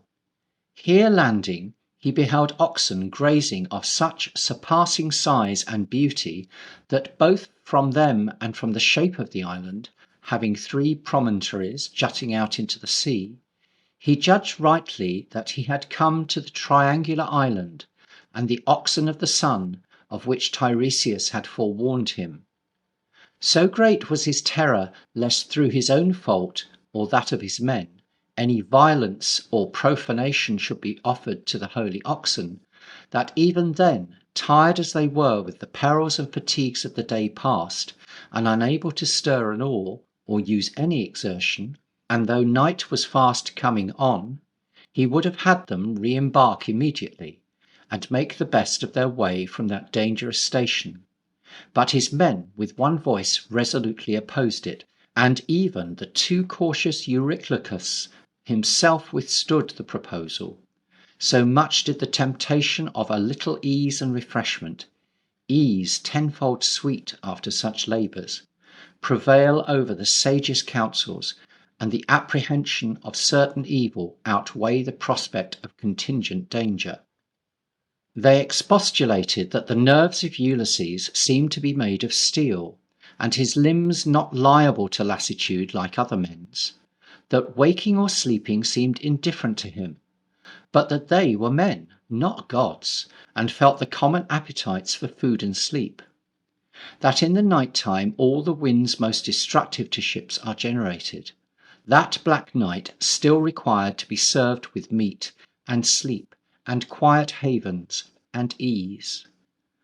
That the best sacrifice to the sea was in the morning, with such sailor-like sayings and mutinous arguments, which the majority have always ready to justify disobedience to their betters, they forced Ulysses to comply with their requisition, and against his will to take up his night quarters on shore. But he first exacted from them an oath that they would neither maim nor kill any of the cattle which they saw grazing, but content themselves with such food as Circe had stowed their vessel with when they had parted from Aea. This they, man by man, severally promised, imprecating the heaviest curses on whoever should break it. And mooring their bark within a creek, they went to supper, contenting themselves that night with such food as Circe had given them, not without many sad thoughts of their friends whom Scylla had devoured, the grief of which kept them great part of the night waking. In the morning Ulysses urged them again to a religious observance of the oath that they had sworn, not in any case to attempt the blood of those fair herds which they saw grazing, but to content themselves with the ship's food, for the god who owned those cattle sees and hears all. They faithfully obeyed and remained in that good mind for a month, during which they were confined to that station by contrary winds, till all the wine and the bread were gone, which they had brought with them. When their victuals were gone, necessity compelled them to stray in quest of whatever fish or fowl they could snare, which that coast did not yield in any great abundance. Then Ulysses prayed to all the gods that dwelt in bountiful heaven that they would be pleased to yield them some means to stay their hunger without having recourse to profane and forbidden violations. But the ears of heaven seemed to be shut, for at midday, when he should chiefly have been vigilant and watchful to prevent mischief, a deep sleep fell upon the eyes of Ulysses, during which he lay totally insensible of all that passed in the world, and what his friends or what his enemies might do for his welfare or destruction. Then Eurylochus took his advantage. He was the man of most authority with them after Ulysses. He represented to them all the misery of their condition, how that every death is hateful and grievous to mortality, but of all deaths, famine is attended with the most painful, loathsome, and humiliating circumstances, that the subsistence which they could hope to draw from fowling or fishing was too precarious to be depended upon, that there did not seem to be any choice of the winds changing to favour their escape, but that they must inevitably stay there and perish, if they let an irrational superstition deter them from the means which nature offered to their hands. That Ulysses might be deceived in his belief that these oxen had any sacred qualities above other oxen, and even admitting that they were the property of the gods of the sun, as he said they were, the sun did neither eat nor drink, and the gods were best served not by a scrupulous conscience, but by a thankful heart, which took freely what they as freely offered. With these and such like persuasions he prevailed on his half-famished and half-mutinous companions to begin the impious violation of their oath by the slaughter of 7 of the fairest of these oxen which were grazing. Part they roasted and ate, and part they offered in sacrifice to the gods, particularly to Apollo, god of the sun, vowing to build a temple to his godhead when they should arrive in Ithaca, and deck it with magnificent and numerous gifts. Vain men, and superstition worse than that which they so lately derided. To imagine that prospective penitence can excuse a present violation of duty, and that the pure natures of the heavenly powers will admit of compromise or dispensation for sin. But to their feast they fell, dividing the roasted portions of the flesh, savoury and pleasant meat to them, but a sad sight to the eyes, and a savour of death in the nostrils of the waking Ulysses, who just woke in time to witness, but not soon enough to prevent, their rash and sacrilegious banquet. He had scarce time to ask what great mischief was this which they had done unto him, when behold, a prodigy! The ox hides which they had stripped began to creep as if they had life, and the roasted flesh bellowed as the ox used to do when he was living. The hair of Ulysses stood up on end with affright at these omens, but his companions, like men whom the gods had infatuated to their destruction, persisted in their horrible banquet. The sun, from his burning chariot, saw how Ulysses's men had slain his oxen, and he cried to his father Jove, "Revenge me upon these impious men who have slain my oxen, which it did me good to look upon when I walked my heavenly round. In all my daily courses I never saw such bright and beautiful creatures as those my oxen were." The father promised that ample retribution should be taken to those accursed men, which was fulfilled shortly after, when they took their leaves of the fatal island. 6 days they feasted in spite of the signs of heaven, and on the 7th, the wind changing, they set their sails and left the island, and their hearts were cheerful with the banquets they had held, all but the heart of Ulysses, which sank within him, as with wet eyes he beheld his friends and gave them for lost, as men devoted to divine vengeance, which soon overtook them, for they had not gone many leagues before a dreadful tempest arose, which burst their cables, down came their mast, crushing the skull of the pilot in its fall. Off he fell from the stern into the water, and the bark, wanting his management, drove along at the wind's mercy. Thunders roared, and terrible lightnings of Jove came down. First a bolt struck Euryclus, then another, and then another, till all the crew were killed, and their bodies swam about like sea mews, and the ship was split in pieces. Only Ulysses survived, and he had no hope of safety but in tying himself to the mast, where he sat riding upon the waves, like one that in no extremity would yield to fortune. 9 days he was floating about with all the motions of the sea, with no other support than the slender mast under him, till the 10th night cast him, all spent and weary with toil, upon the friendly shores of the island Ogygia. End of chapter 3. The Adventures of Ulysses by Charles Lamb.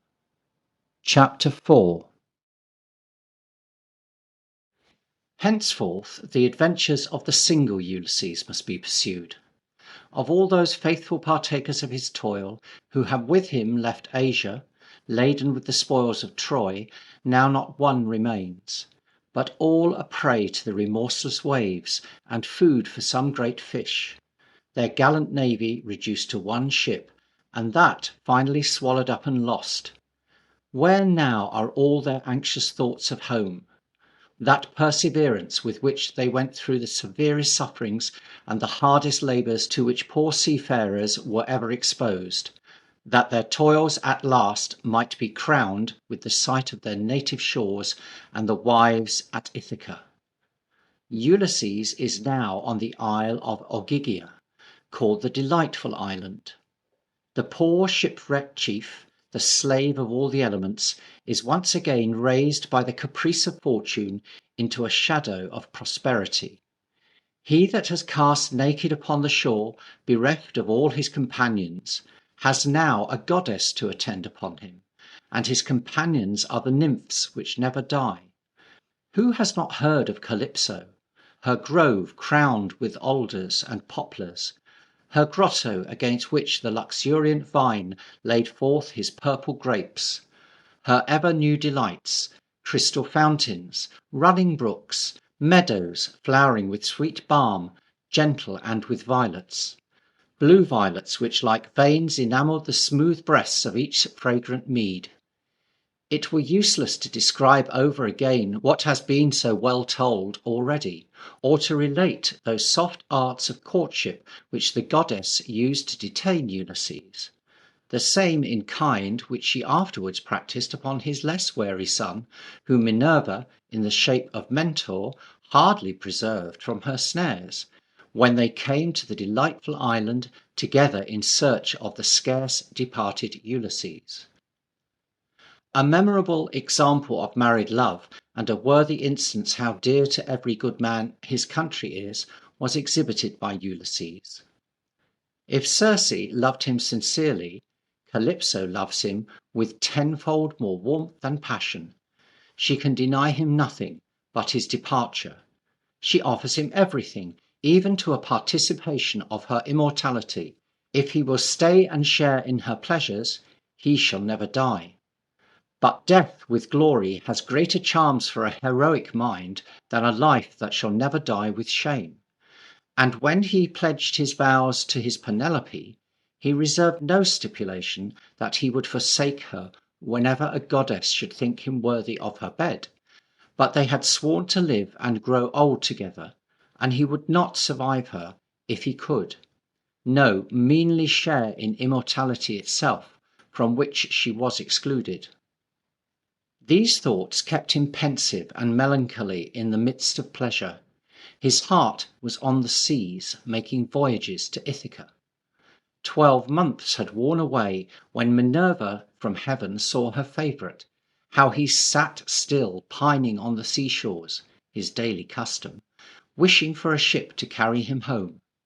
She, who is wisdom herself, was indignant that so wise and brave a man as Ulysses should be held in effeminate bondage by an unworthy goddess, and at her request her father Jove ordered Mercury to go down to earth to command Calypso to dismiss her guest. The divine messenger tied fast to his feet his winged shoes, which bear him over land and seas, and took in his hand his golden rod, the ensign of his authority.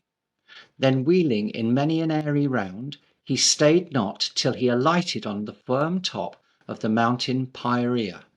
Thence he fetched a second circuit over the seas, kissing the waves in his flight with his feet, as light as any sea-mew fishing dips her wings, till he touched the isle Ogygia, and soared up from the blue sea to the grotto of the goddess to whom his errand was ordained. His message struck a horror, checked by love, through all the faculties of Calypso. She replied to it incensed. You gods are insatiate, past all that live, in all things which you affect, which makes you so envious and grudging. It afflicts you to the heart when any goddess seeks the love of a mortal man in marriage, though you yourselves, without scruple, link yourselves to women of the earth. So it fared with you when the delicious-fingered morning shared Orion's bed. You could never satisfy your hate and your jealousy till you had incensed the chastity-loving dame, Diana, who leads the precise life, to come upon him by stealth in Ortygia, and pierce him through with her arrows. And when rich-haired Ceres gave the reins to her affections, and took Iason, well worthy, to her arms, the secret was not so cunningly kept but Jove had soon notice of it, and the poor mortal paid for his felicity with death, struck through with lightnings. And now you envy me the possession of a wretched man whom tempests have cast upon my shores, making him lawfully mine, whose ship Jove rent in pieces with his hot thunderbolts, killing all his friends. Him I have preserved, loved, nourished, made him mine by protection, my creature, by every tie of gratitude, mine, have vowed to make him deathless like myself. Him you will take from me, But I know your power, and that it is vain for me to resist. Tell your king that I obey his mandates."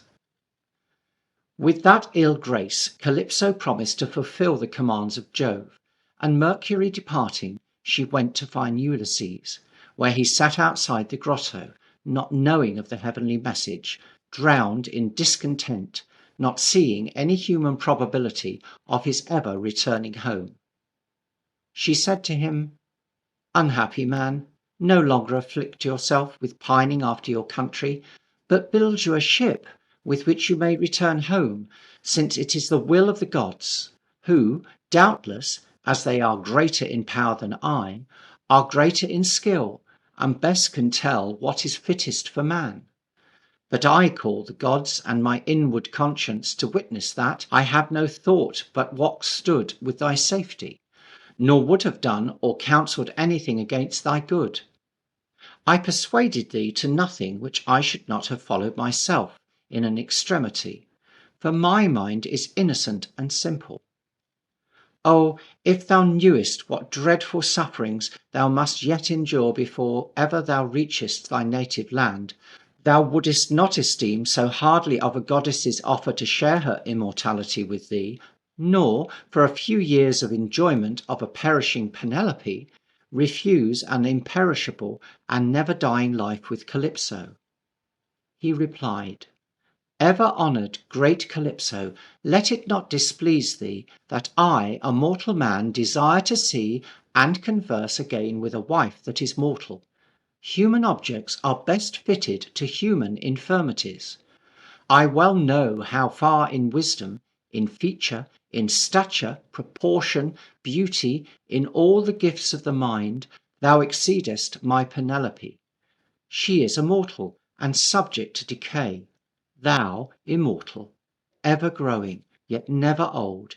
Yet in her sight all my desires terminate, all my wishes, in the sight of her, and of my country earth. If any god, envious of my return, shall lay his dreadful hand upon me as I pass the seas, I submit.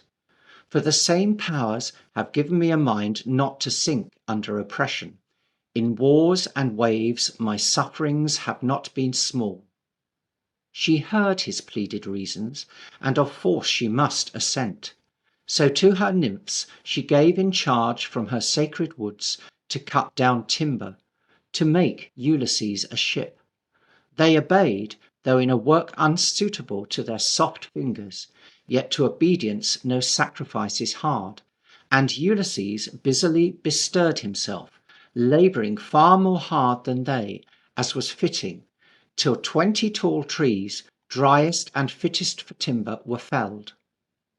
Then, like a skilful shipwright, he fell to joining the planks, using the plane, the axe, and the auger with such expedition that in 4 days' time a ship was made, complete with all her decks, hatches, sideboards, yards.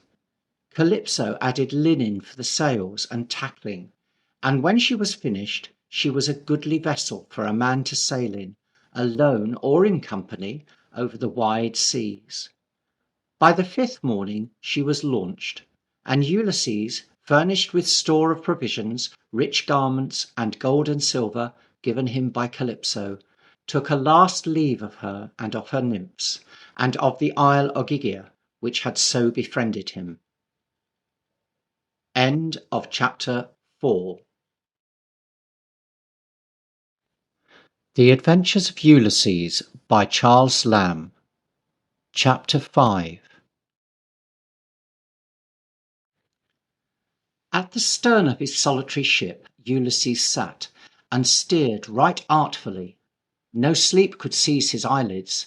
He beheld the Pleiades, the Bear, which is by some called the Wain, that moves round about Orion, and keeps still above the ocean, and the slow-setting sign Bootes, which some name the Wagoner. 17 days he held his course, and on the 18th the coast of Phrygia was in sight. The figure of the land, as seen from the sea, was pretty and circular, and looked something like a shield. Neptune, returning from visiting his favourite Ethiopians from the mountains of the Solymi, descried Ulysses ploughing the waves, his domain. The sight of the man he so much hated, for Polyphemus' sake, his son, whose eye Ulysses had put out, set the god's heart on fire, and snatching into his hand his horrid sea sceptre, the trident of his power, he smote the air and the sea, and conjured up all his black storms, calling down night from the cope of heaven, and taking the earth into the sea, as it seemed, with clouds, through the darkness and indistinctness which prevailed. The billows rolling up before the fury of all the winds that contended together in their mighty sport. Then the knees of Ulysses bent with fear, and then all his spirit was spent, and he wished that he had been among the number of his countrymen who fell before Troy, and had their funerals celebrated by all the Greeks, rather than to perish thus, where no man could mourn him or know him. As he thought these melancholy thoughts, a huge wave took him and washed him overboard. Ship and all upset amidst the billows, he, struggling afar off, clinging to her stern broken off, which he yet held, her mast cracking in two with the fury of that gust of mixed winds that struck it, sails and sail-yards fell into the deep, and he himself was long drowned under water. Nor could he get his head above.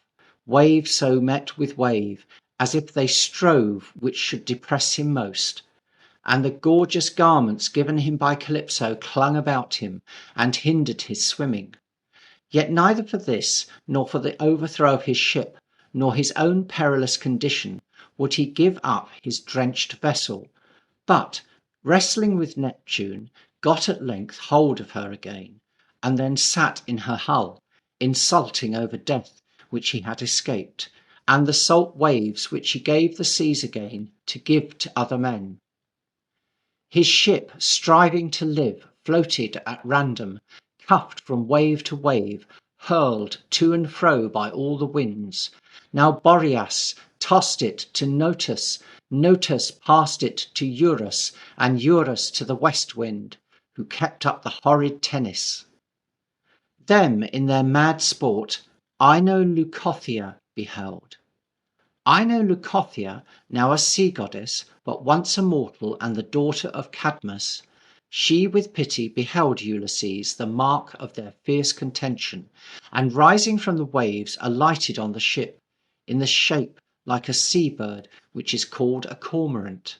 And in her beak she held a wonderful girdle made of seaweeds, which grow at the bottom of the ocean, which she dropped at his feet.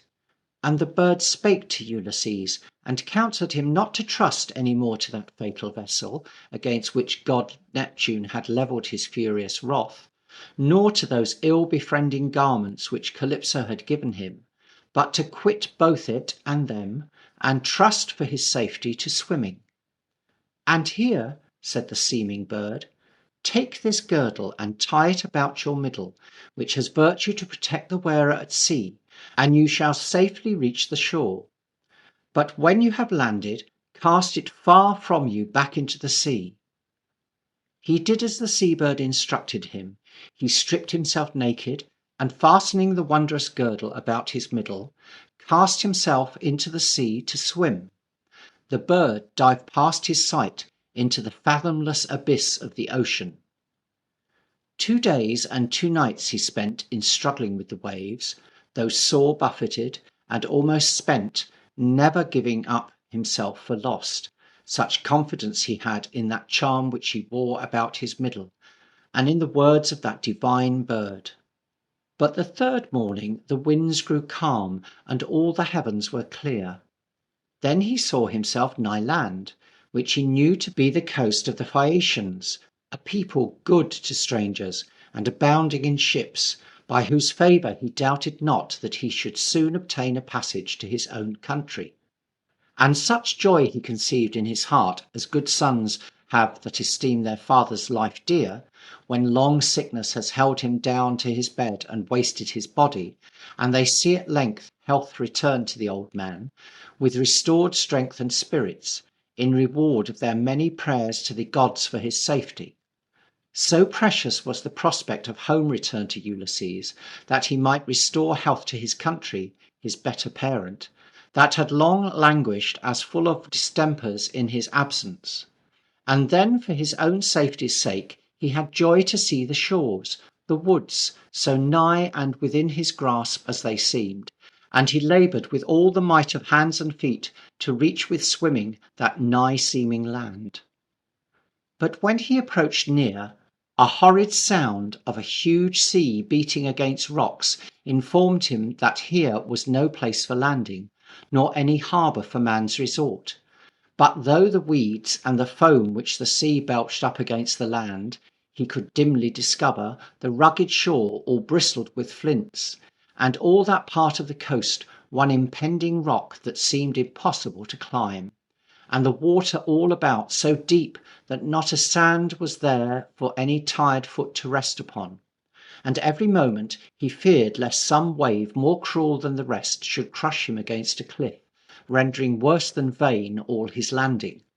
And should he swim to seek a more commodious haven farther on, he was fearful lest, weak and spent as he was, the winds would force him back a long way off into the main, where the terrible god Neptune, for wrath that he had so nearly escaped his power, having gotten him again into his domain, would send out some great whale, of which those seas breed a horrible number, to swallow him up alive. With such malignity he still pursued him. While these thoughts distracted him with diversity of dangers, one bigger wave drove against a sharp rock his naked body, which it gashed and tore, and wanted little of breaking all his bones, so rude was the shock. But in this extremity she prompted him that never failed him at need. Minerva, who is wisdom itself, put it into his thoughts no longer to keep swimming off and on, as one dallying with danger, but boldly to force the shore that threatened him, and to hug the rock that had torn him so rudely, which with both hands he clasped, wrestling with extremity, till the rage of that billow which had driven him upon it was past. But then again the rock drove back that wave so furiously that it reft him of his hold, sucking him with it in its return, and the sharp rock, his cruel friend, to which he clung for succour, rent the flesh so sore from his hands in parting that he fell off, and could sustain no longer. Quite under water he fell, and past the help of fate. There had the hapless Ulysses lost all portion that he had in this life, if Minerva had not prompted his wisdom in that peril to essay another course, and to explore some other shelter, ceasing to attempt that landing place. She guided his wearied and nigh exhausted limbs to the mouth of the fair river Calypso, which not far from thence dispersed its watery tribute to the ocean. Here the shores were easy and accessible, and the rocks, which rather adorned than defended its banks, so smooth that they seemed polished of purpose to invite the landing of our sea-wanderer, and to atone for the uncourteous treatment which those less hospitable cliffs had afforded him. And the god of the river, as if in pity, stayed his current, and smoothed his waters, to make his landing more easy. For sacred to the ever-living deities of the fresh waters, be they mountain stream, river, or lake, is the cry of erring mortals that seek their aid, by reason that, being inland bred, they partake more of the gentle humanities of our nature than those marine deities whom Neptune trains up in tempests in the unpitying recesses of his salt abyss. So by the favour of the river's god Ulysses crept to land half drowned, both his knees faltering, his strong hands falling down through weakness from the excessive toils he had endured, his cheeks and nostrils flowing with froth of the sea brine, much of which he had swallowed in that conflict, voice and breath spent, down he sank as in death. Dead weary he was. It seemed that the sea had soaked through his heart, and the pains he felt in all his veins were little less than those which one feels that has endured the torture of the rack. But when his spirits came a little to themselves, and his recollection by degrees began to return, he rose up, and unloosing from his waist the girdle of charm which the divine bird had given him, and remembering the charge which he had received with it, he flung it far from him into the river. Back it swam with the course of the ebbing stream, till it reached the sea, where the fair hands of Ino Leucothea received it to keep it as a pledge of safety to any future shipwrecked mariner that, like Ulysses, should wander in those perilous waves. Then he kissed the humble earth in token of safety, and on he went by the side of that pleasant river, till he came where a thicker shade of rushes that grew on its banks seemed to point out the place where he might rest his sea-wearied limbs.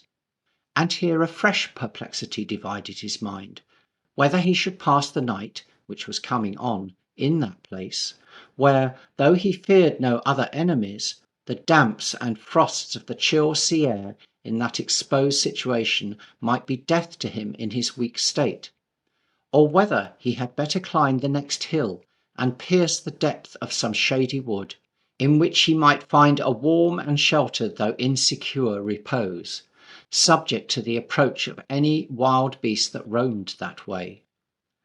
Best did this last course appear to him, though with some danger, as that which was more honourable and savoured more of strife and self-exertion than to perish without a struggle, the passive victim of cold and the elements.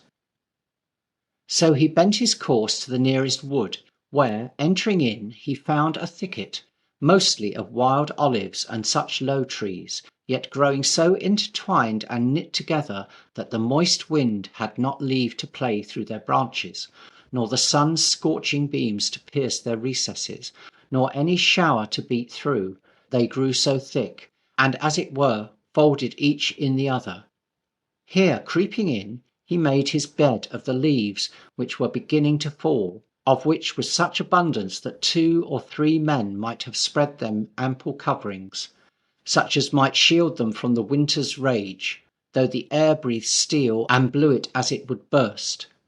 Here, creeping in, he heaped up store of leaves all about him, as a man would billets upon a winter fire, and lay down in the midst, rich seeds of virtue lying hid in poor leaves. Here Minerva soon gave him sound sleep, and here all his long toils past seemed to be concluded and shut up within the little sphere of his refreshed and closed eyelids. End of chapter 5. The Adventures of Ulysses by Charles Lamb. Chapter 6. Meantime, Minerva, designing an interview between the king's daughter of that country and Ulysses, when he should awake, went by night to the palace of King Alcinous, and stood at the bedside of the Princess Nausicaa, in the shape of one of her favourite attendants, and thus addressed the sleeping princess. Nausicaa, why do you lie sleeping here, and never bestow a thought upon your bridal ornaments, of which you have many and beautiful, laid up in your wardrobe against the day of your marriage, which cannot be far distant? When you shall have need of all, not only to deck your own person, but to give away in presents to the virgins that honouring you shall attend you to the temple. Your reputation stands much upon the timely care of these things. These things are they which fill father and reverend mother with delight. Let us arise betimes to wash your fair vestments of linen and silk in the river, and request your sire to lend you mules and a coach, for your wardrobe is heavy, and the place where we must wash is distant, and besides, it fits not a great princess like you to go so far on foot. So saying, she went away, and Nausicaa awoke, full of pleasing thoughts of her marriage, which the dream had told her was not far distant, and as soon as it was dawn, she arose and dressed herself, and went to find her parents. The queen, her mother, was already up, and seated among her maids, spinning at her wheel, as the fashion was in those primitive times, when great ladies did not disdain housewifery, and the king her father was preparing to go abroad at the early hour to council with his grave senate. "My father," she said, "will you not order mules and a coach to be got ready, that I may go and wash, I and my maids, at the cisterns that stand without the city?" "What washing does my daughter speak of?" said Alcinous. "Mine and my brother's garments," she replied, "that have contracted soil by this time with lying by so long in the wardrobe. 5 sons have you that are my brothers. 2 of them are married, and 3 are bachelors. These last it concerns to have their garments neat and unsoiled. It may advance their fortunes in marriage. And who but I, their sister, should have a care of these things? You yourself, my father, have need of the whitest apparel when you go, as now, to the council." She used this plea, modestly dissembling her case of her own nuptials to her father, who was not displeased at this instance of his daughter's discretion, for a seasonable care about marriage may be permitted to a young maiden, provided it be accompanied with modesty and dutiful submission to her parents in the choice of her future husband. And there was no fear of Nausicaa choosing wrongly or improperly, for she was as wise as she was beautiful, and the best in all Phaeacia were suitors to her for her love. So Alcinous readily gave consent that she should go, ordering mules and a coach to be prepared. And Nausicaa brought from her chamber all her vestments, and laid them up in the coach. And her mother placed bread and wine in the coach, and oil in a golden cruse, to soften the bright skins of Nausicaa and her maids when they came out of the river. Nausicaa, making her maids get up into the coach with her, lashed the mules, till they brought her to the cisterns which stood a little on the outside of the town, and were supplied with water from the river Calypso. There her attendants unyoked the mules, took out the clothes, and steeped them in the cisterns, washing them in several waters, and afterwards treading them clean with their feet, venturing wagers who should have done soonest and cleanest, and using many pretty pastimes to beguile their labours as young maids use, while the princess looked on. When they had laid their clothes to dry, they fell to playing again, and Nausicaa joined them in a game with a ball, which is used in that country, which is performed by tossing the ball from hand to hand with great expedition. She who begins the pastime singing a song. It chanced that the princess, whose turn it became to toss the ball, sent it so far from its mark that it fell beyond into one of the cisterns of the river, at which the whole company in merry consternation set up a shriek so loud as waked the sleeping Ulysses, who was taking his rest after his long toils in the woods not far distant from the place where these young maids had come to wash. At the sound of female voices, Ulysses crept forth from his retirement, making himself a covering with boughs and leaves as well as he could to shroud his nakedness. The sudden appearance of his weather-beaten and almost naked form so frighted the maidens that they scudded away into the woods and all about to hide themselves. Only Minerva, who had brought about this interview to admirable purposes, by seemingly accidental means, put courage into the breast of Nausicaa, and she stayed where she was, and resolved to know what manner of man he was, and what was the occasion of his strange coming to them. He, not venturing, for delicacy, to approach and clasp her knees, as supplicants should, but standing far off, addressed this speech to the young princess. "Before I presume rudely to press my petitions, I should first ask whether I am addressing a mortal woman or one of the goddesses. If a goddess, you seem to me to be likest to Diana, the chaste huntress, the daughter of Jove. Like hers are your lineaments, your stature, your features, and air divine.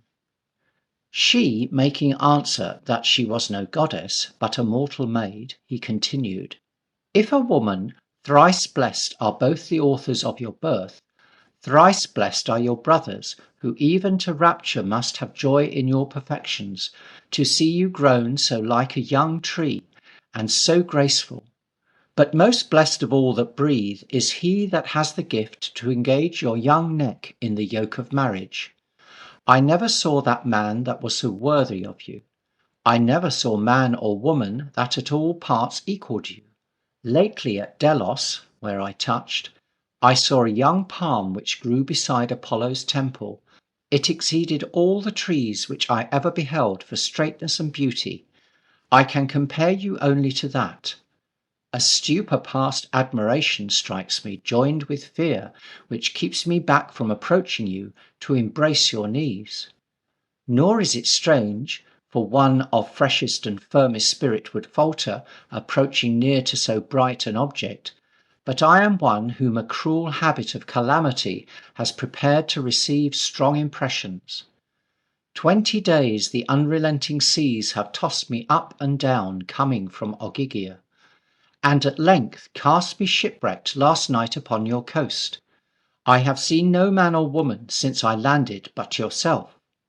All that I crave is clothes which you may spare me, and to be shown the way to some neighbouring town. The gods who have care of strangers will requite you for these courtesies. She, admiring to hear such complimentary words proceed out of the mouth of one whose outside looks so rough and unpromising, made answer, Stranger, I discern neither sloth nor folly in you, and yet I see you are a poor and wretched, from which I gather that neither wisdom nor industry can secure felicity. Only Jove bestows it upon whomsoever he pleases. He perhaps has reduced you to this plight. However, since your wanderings have brought you so near to our city, it lies in our duty to supply your wants. Clothes and what else a human hand should give to one so suppliant and so tamed with calamity, you shall not want. We will show you our city and tell you the name of our people. This is the land of the Phaeacians, of which my father, Alcinous, is king. Then, calling her attendants, who had dispersed on the first sight of Ulysses, she rebuked them for their fear and said, This man is no Cyclop, nor monster of sea or land, that you should fear him. But he seems manly, staid, and discreet, and though decayed in his outward appearance, yet he has the mind's rich wit and fortitude in abundance. Show him the cisterns where he may wash him from the seaweeds and foam that hang about him, and let him have garments that fit him out of those which we have brought with us to the cisterns. Ulysses, retiring a little out of sight, cleansed him in the cisterns from the soil and impurities with which the rocks and waves had covered all his body, and clothing himself with befitting raiment, which the princess's attendants had given him, he presented himself in more worthy shape to Nausicaa. She admired to see what a comely personage he was, now he was dressed in all parts. She thought him some king or hero, and secretly wished that the gods would be pleased to give her such a husband. Then causing her attendants to yoke her mules and lay up the vestments which the sun's heat had sufficiently dried in the coach, she ascended with her maids and drove off to the palace, bidding Ulysses, as she departed, keep an eye on the coach and to follow it on foot at some distance, which she did because if she had suffered him to have rode in the coach with her, it might have subjected her to some misconstructions of the common people, who are always ready to vilify and censure their betters, and to suspect that charity is not always pure charity, but that love or some sinister intention lies hid under its disguise. So discreet and attentive to appearance in all her actions was this admirable princess. Ulysses, as he entered the city, wondered to see its magnificence, its markets, buildings, temples, its walls and rampires, its trade and resort of men, its harbours for shipping, which is the strength of the Phaeacian state. But when he approached the palace and beheld its riches, the proportion of its architecture, its avenues, gardens, statues, fountains, he stood wrapped in admiration, and almost forgot his own condition in surveying the flourishing estate of others.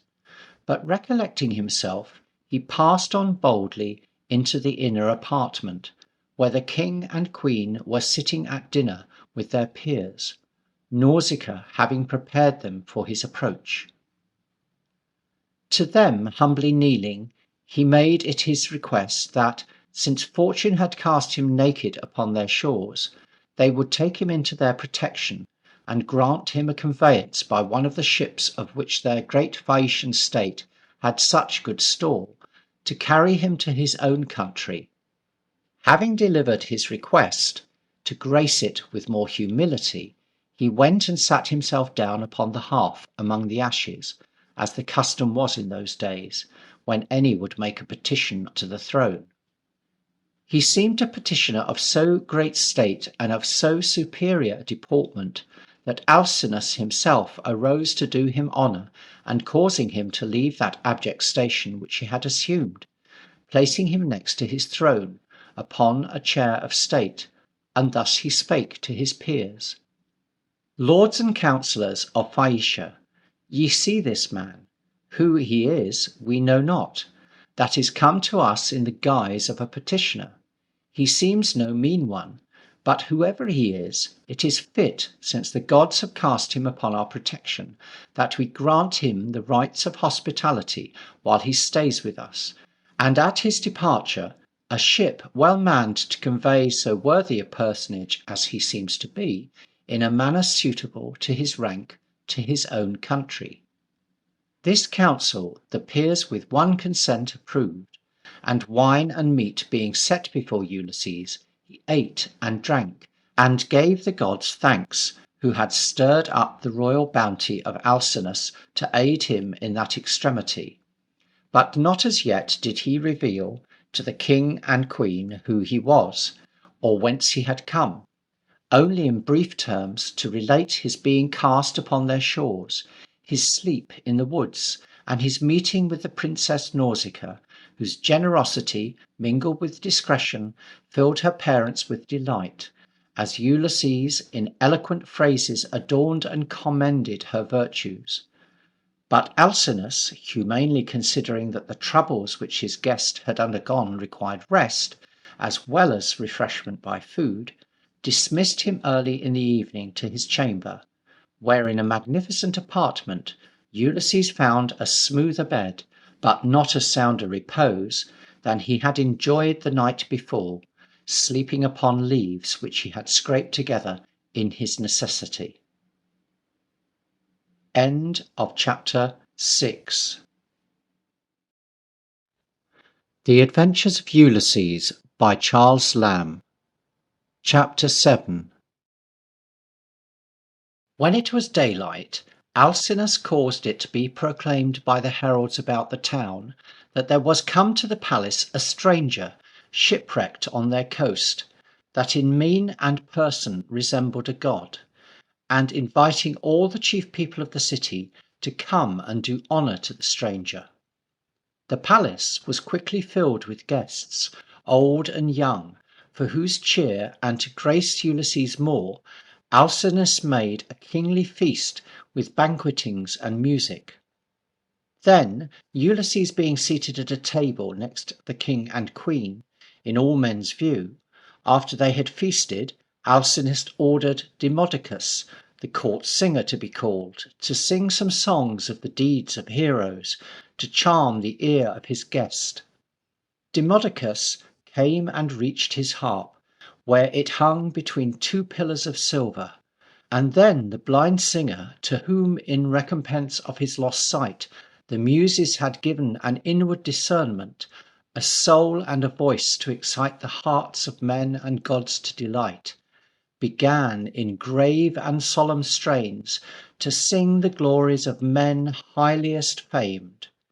He chose a poem whose subject was the stern strife stirred up between Ulysses and great Achilles, as at a banquet sacred to the gods, in dreadful language, they expressed their difference, while Agamemnon sat rejoiced in soul to hear those Grecians jar.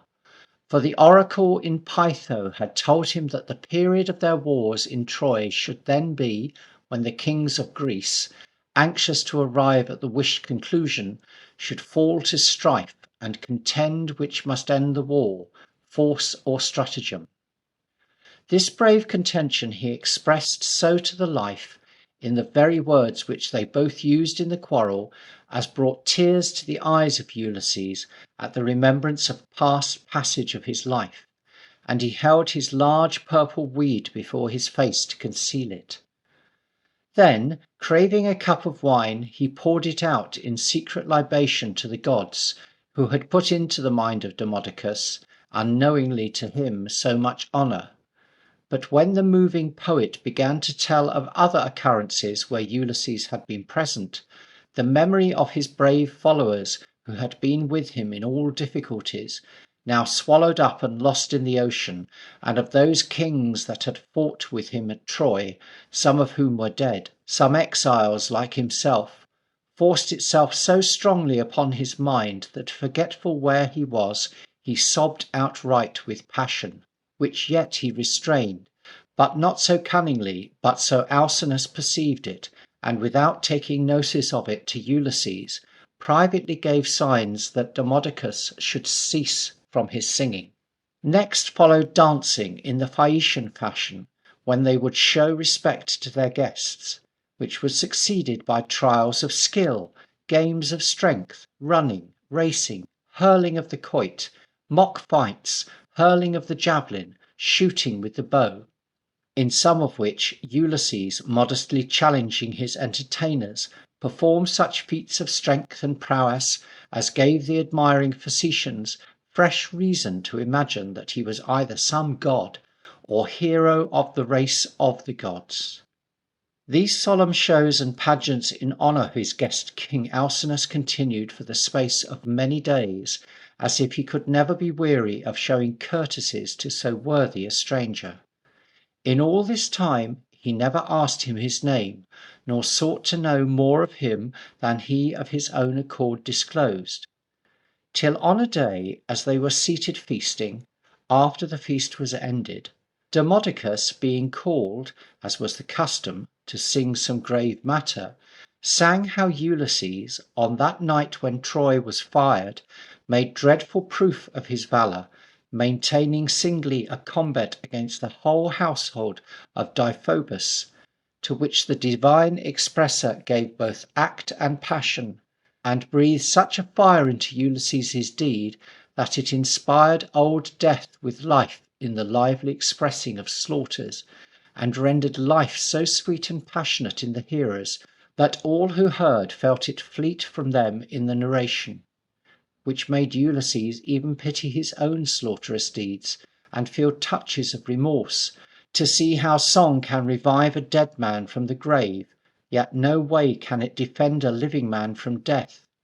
And in imagination he underwent some part of death's horrors, and felt in his living body a taste of those dying pangs which he had dealt to others, that with the strong conceit, tears, the true interpreters of unutterable emotion, stood in his eyes.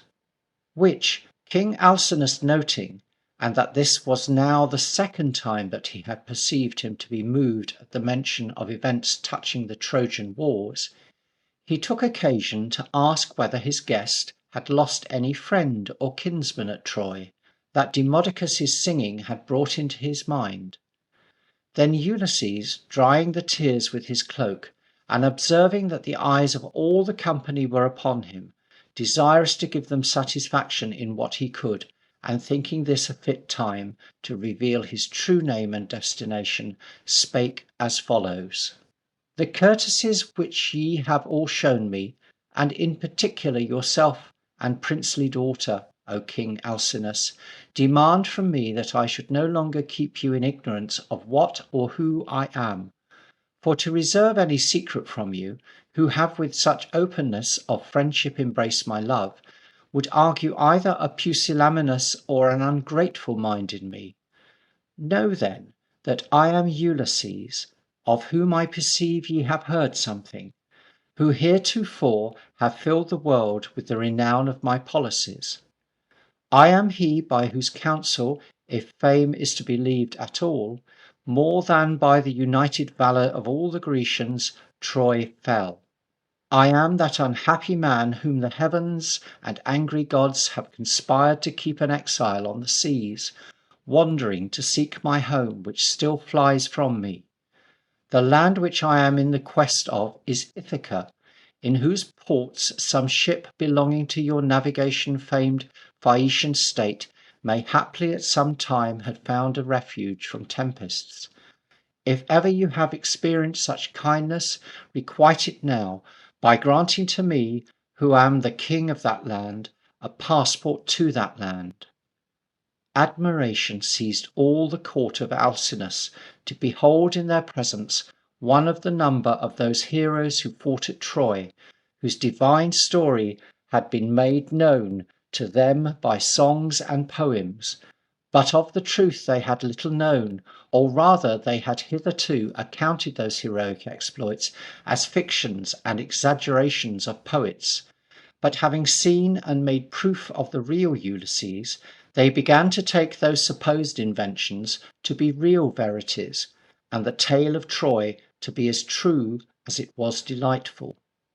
Then King Alcinous made answer, Thrice fortunate ought we to esteem our lot, in having seen and conversed with a man of whom report hath spoken so loudly, but, as it seems, nothing beyond the truth. Though we could desire no felicity greater than to have you always among us, renowned Ulysses, yet your desire having been expressed so often and so deeply to return home, we can deny you nothing, though to our own loss.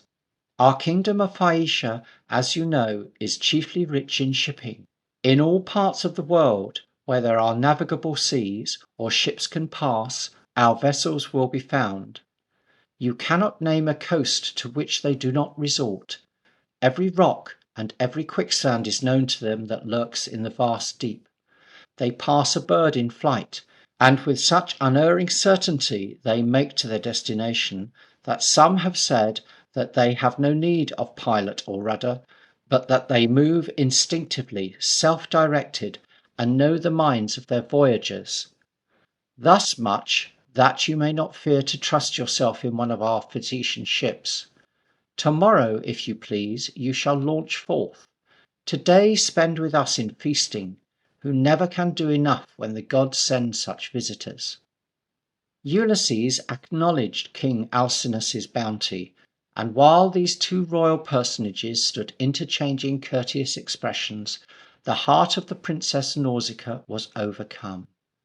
She had been gazing attentively upon her father's guest as he delivered his speech, but when he came to that part where he declared himself to be Ulysses, she blessed herself and her fortune that in relieving a poor shipwrecked mariner, as he seemed no better, she had conferred a kindness on so divine a hero as he proved. And scarce waiting till her father had done speaking, with a cheerful countenance she addressed Ulysses, bidding him to be cheerful, and when he returned home, as by her father's means she trusted he would shortly, sometimes to remember to whom he owed his life, and who met him in the woods by the river Calico. Fair flower of Phaeacia, he replied, so may all the gods bless me with the strife of joys in that desired day. Whenever I shall see it, as I shall always acknowledge to be indebted to your fair hand for the gift of life which I enjoy, and all the blessings which shall follow upon my home return. The gods give thee, Nausicaa, a princely husband, and from you too spring blessings to this state. So prayed Ulysses, his heart overflowing with admiration and grateful recollections of King Alcinous's daughter. Then, at the king's request, he gave them a brief relation of all the adventures that had befallen him since he launched forth from Troy, during which the Princess Nausicaa took great delight, as ladies are commonly taken with these kind of travellers' stories, to hear of the monster Polyphemus, of the men that devour each other in Laestrygonians, of the enchantress Circe, of Scylla, and the rest, to which she listened with a breathless attention, letting fall a shower of tears from her fair eyes every now and then, when Ulysses told of some more than usual distressful passage in his travels. And all the rest of his auditors, if they had before entertained a high respect for their guest, now felt their veneration increased tenfold when they learned from his own mouth what perils, what sufferance, what endurance of evils beyond man's strength to support, this much sustaining, almost heavenly man, by the greatness of his mind and by his invincible courage, had struggled through. The night was far spent before Ulysses had ended his narrative, and with wishful glances he cast his eyes towards the eastern parts, which the sun had begun to flecker with his first red. For on the morrow Alcinous had promised that a bark should be in readiness to convoy him to Ithaca.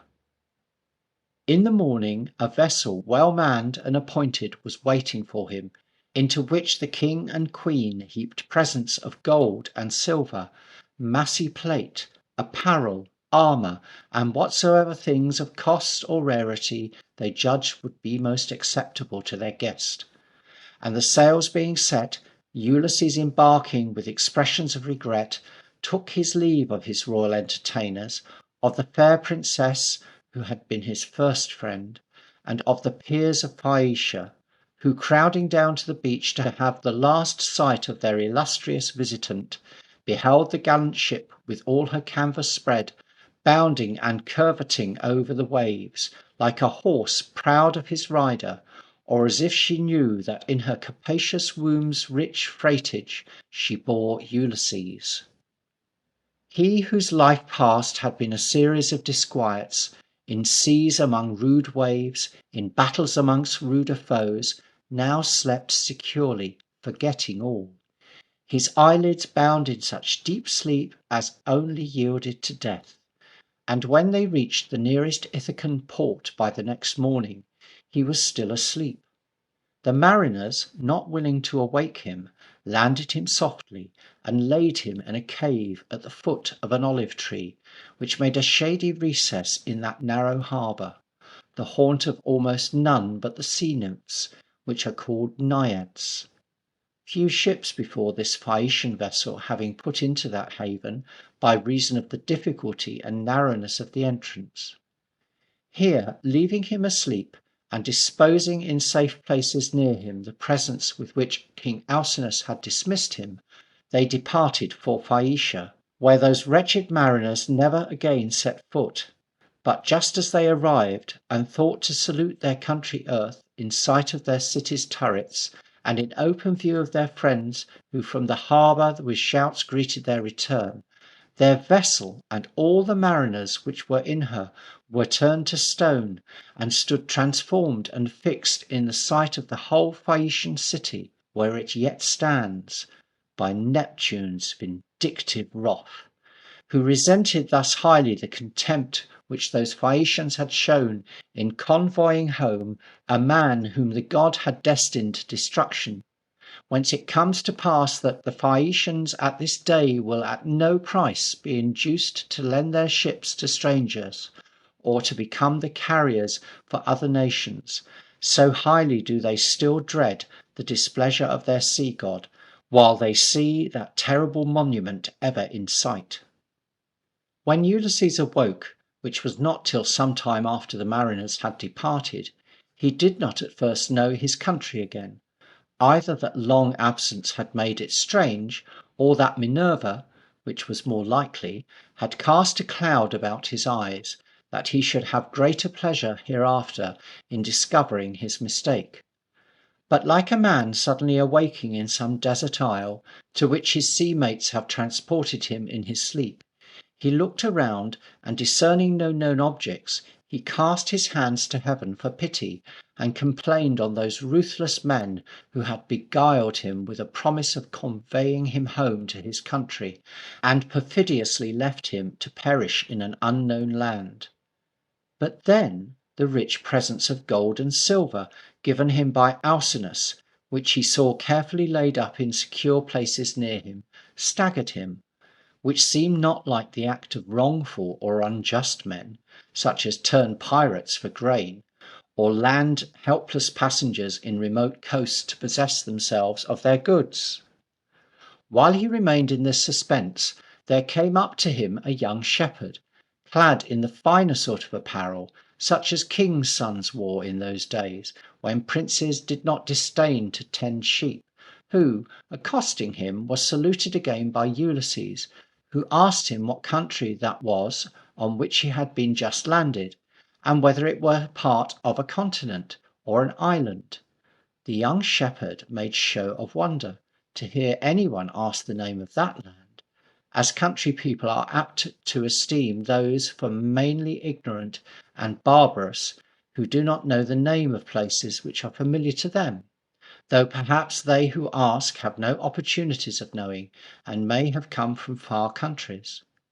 "I had thought," said he, "that all people knew our land. It is rocky and barren, to be sure, but well enough. It feeds a goat or an ox well. It is not wanting either in wine or in wheat. It has good springs of water, some fair rivers, and wood enough, as you may see. It is called Ithaca." Ulysses was joyed enough to find himself in his own country, but so prudently he carried his joy, that dissembling his true name and quality, he pretended to the shepherd that he was only some foreigner who by stress of weather had put into that port, and framed on the sudden a story to make it plausible, how he had come from Crete in a ship of Phaeacia, when the young shepherd, laughing and taking Ulysses's hand in both his, said to him, "He must be cunning, I find, who thinks to overreach you. What, cannot you quit your wiles and your subtleties, now that you are in a state of security? Must the first word with which you salute your native earth be an untruth, and think that you are unknown?" Ulysses looked again, and he saw, not a shepherd, but a beautiful woman, whom he immediately knew to be the goddess Minerva, that in the wars of Troy had frequently vouchsafed her sight to him, and had been with him since in perils, saving him unseen. "Let not my ignorance offend thee, great Minerva," he cried, "or move thy displeasure, that in that shape I knew thee not, since the skill of discerning of deities is not attainable by wit or study, but hard to be hit by the wisest of mortals. To know thee truly through all thy changes is only given to those whom thou art pleased to grace. To all men thou takest all likenesses. All men in their wits think that they know thee, and that they have thee. Thou art wisdom itself, but a semblance of thee, which is false wisdom, often is taken for thee. So thy counterfeit view appears to many, but thy true presence to few. Those are they which, loving thee above all, are inspired with light from thee to know thee. But this I surely know, that all the time the sons of Greece waged war against Troy, I was sundry times graced by thy appearance. But since I have never been able to set eyes upon thee till now, but have wandered at my own discretion, to myself a blind guide, erring up and down the world, wanting thee." Then Minerva cleared his eyes, and he knew the ground on which he stood to be Ithaca, and that cave to be the same which the people of Ithaca had in former times made sacred to the sea nymphs, and where he himself had done sacrifices to them 1,000 times. And full in his view stood Mount Neritus with all his woods, so that now he knew for certainty that he was arrived in his own country, and with the delight which he felt he could not forbear stooping down and kissing the soil. End of chapter 7. The Adventures of Ulysses by Charles Lamb. Chapter 8. Not long did Minerva suffer him to indulge vain transports, but briefly recounting to him the events which had taken place in Ithaca during his absence, she showed him that his way to his wife and throne did not lie so open, but that before he were reinstated in the secure possession of them, he must encounter many difficulties. His palace, wanting its king, was become the resort of insolent and imperious men, the chief nobility of Ithaca and of the neighbouring islands, who, in the confidence of Ulysses being dead, came as suitors to Penelope. The queen, it was true, continued single, but was little better than a state prisoner in the power of these men, who, under the pretence of waiting her decision, occupied the king's house rather as owners than guests, lording and domineering at their pleasure, profaning the palace and wasting the royal substance with their feasts and mad riots.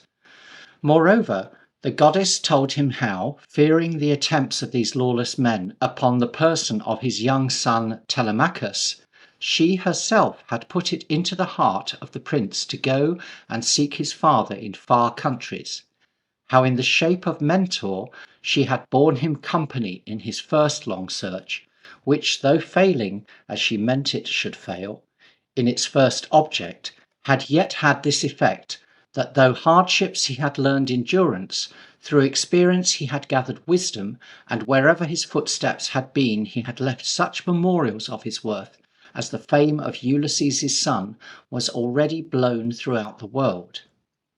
That it was now not many days since Telemachus had arrived in the island, to the great joy of the queen his mother, who had thought him dead, by reason of his long absence, and had begun to mourn him with a grief equal to that which she endured for Ulysses, the goddess herself having so ordered the course of his adventures that the time of his return should correspond with the return of Ulysses, that they might together concert measures how to repress the power and insolence of those wicked suitors.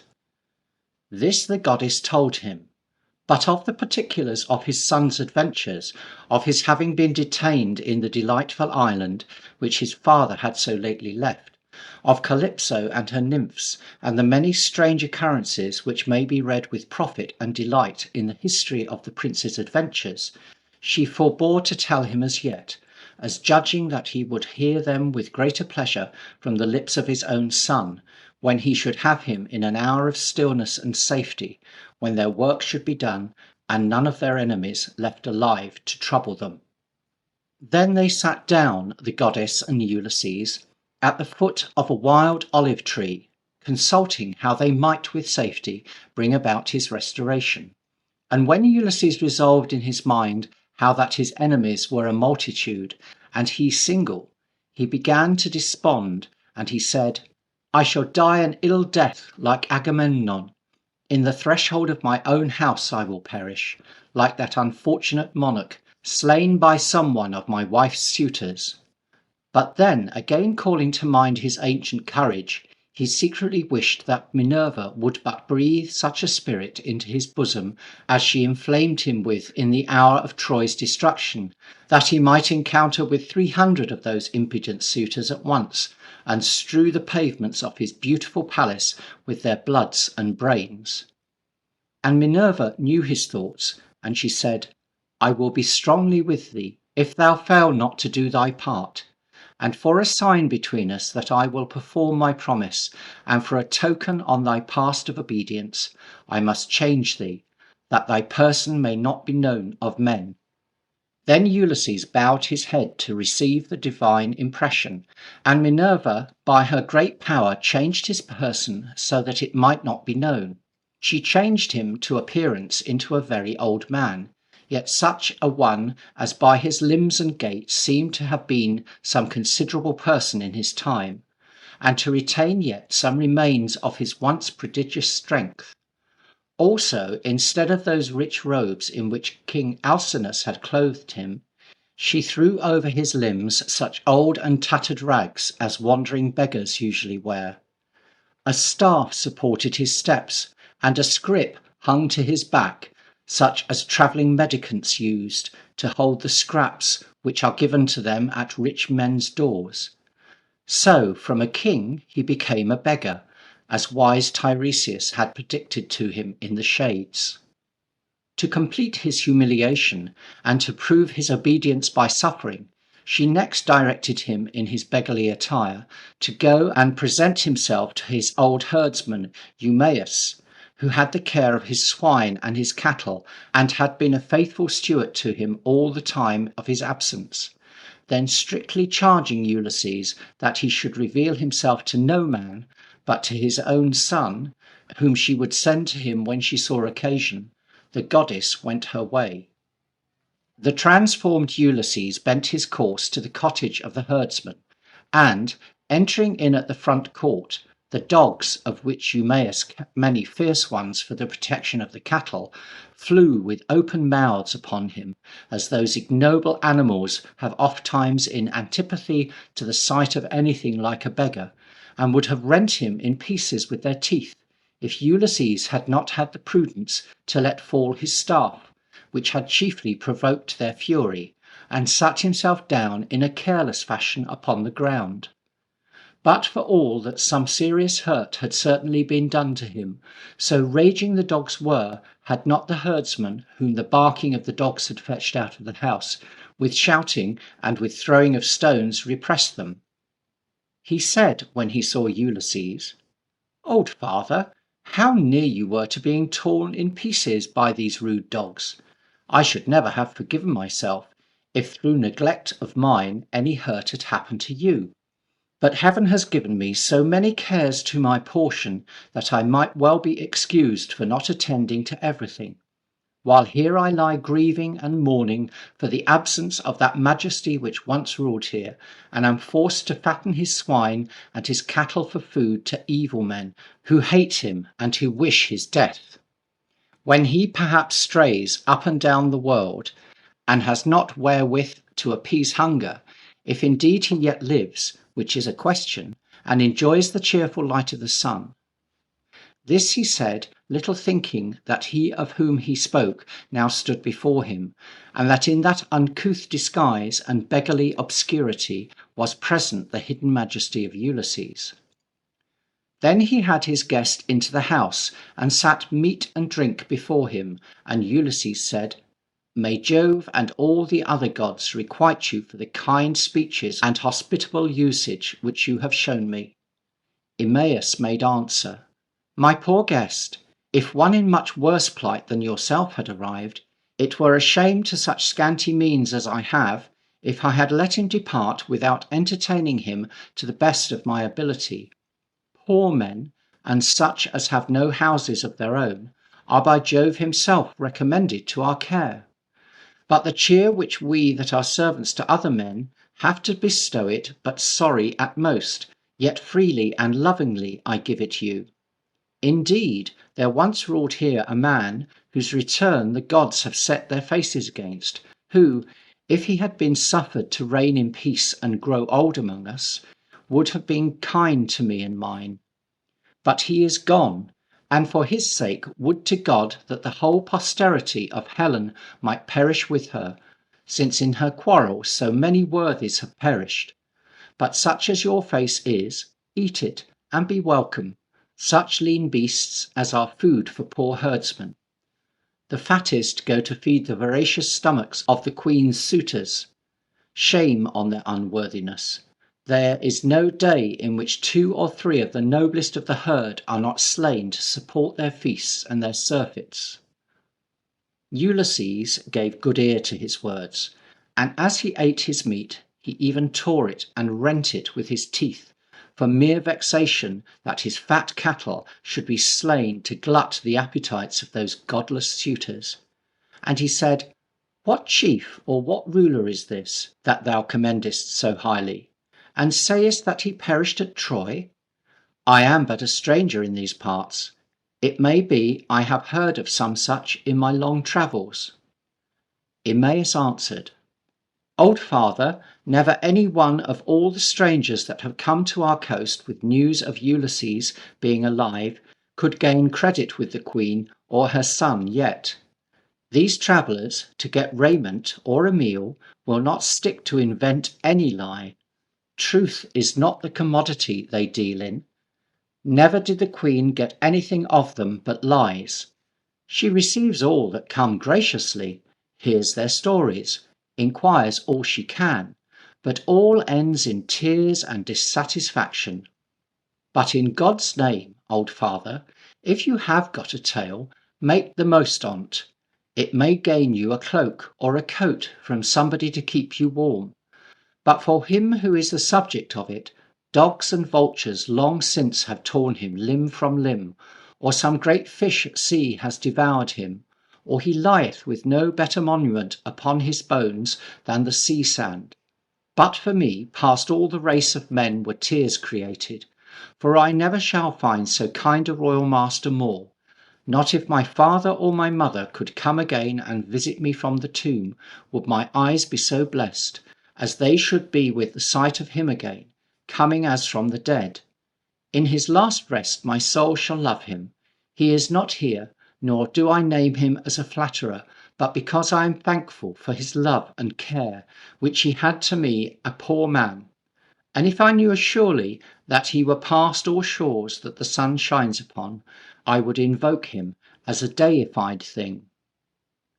For this saying of Eumaeus, the waters stood in Ulysses' eyes, and he said, My friend, to say and to affirm positively that he cannot be alive is to give too much license to incredulity.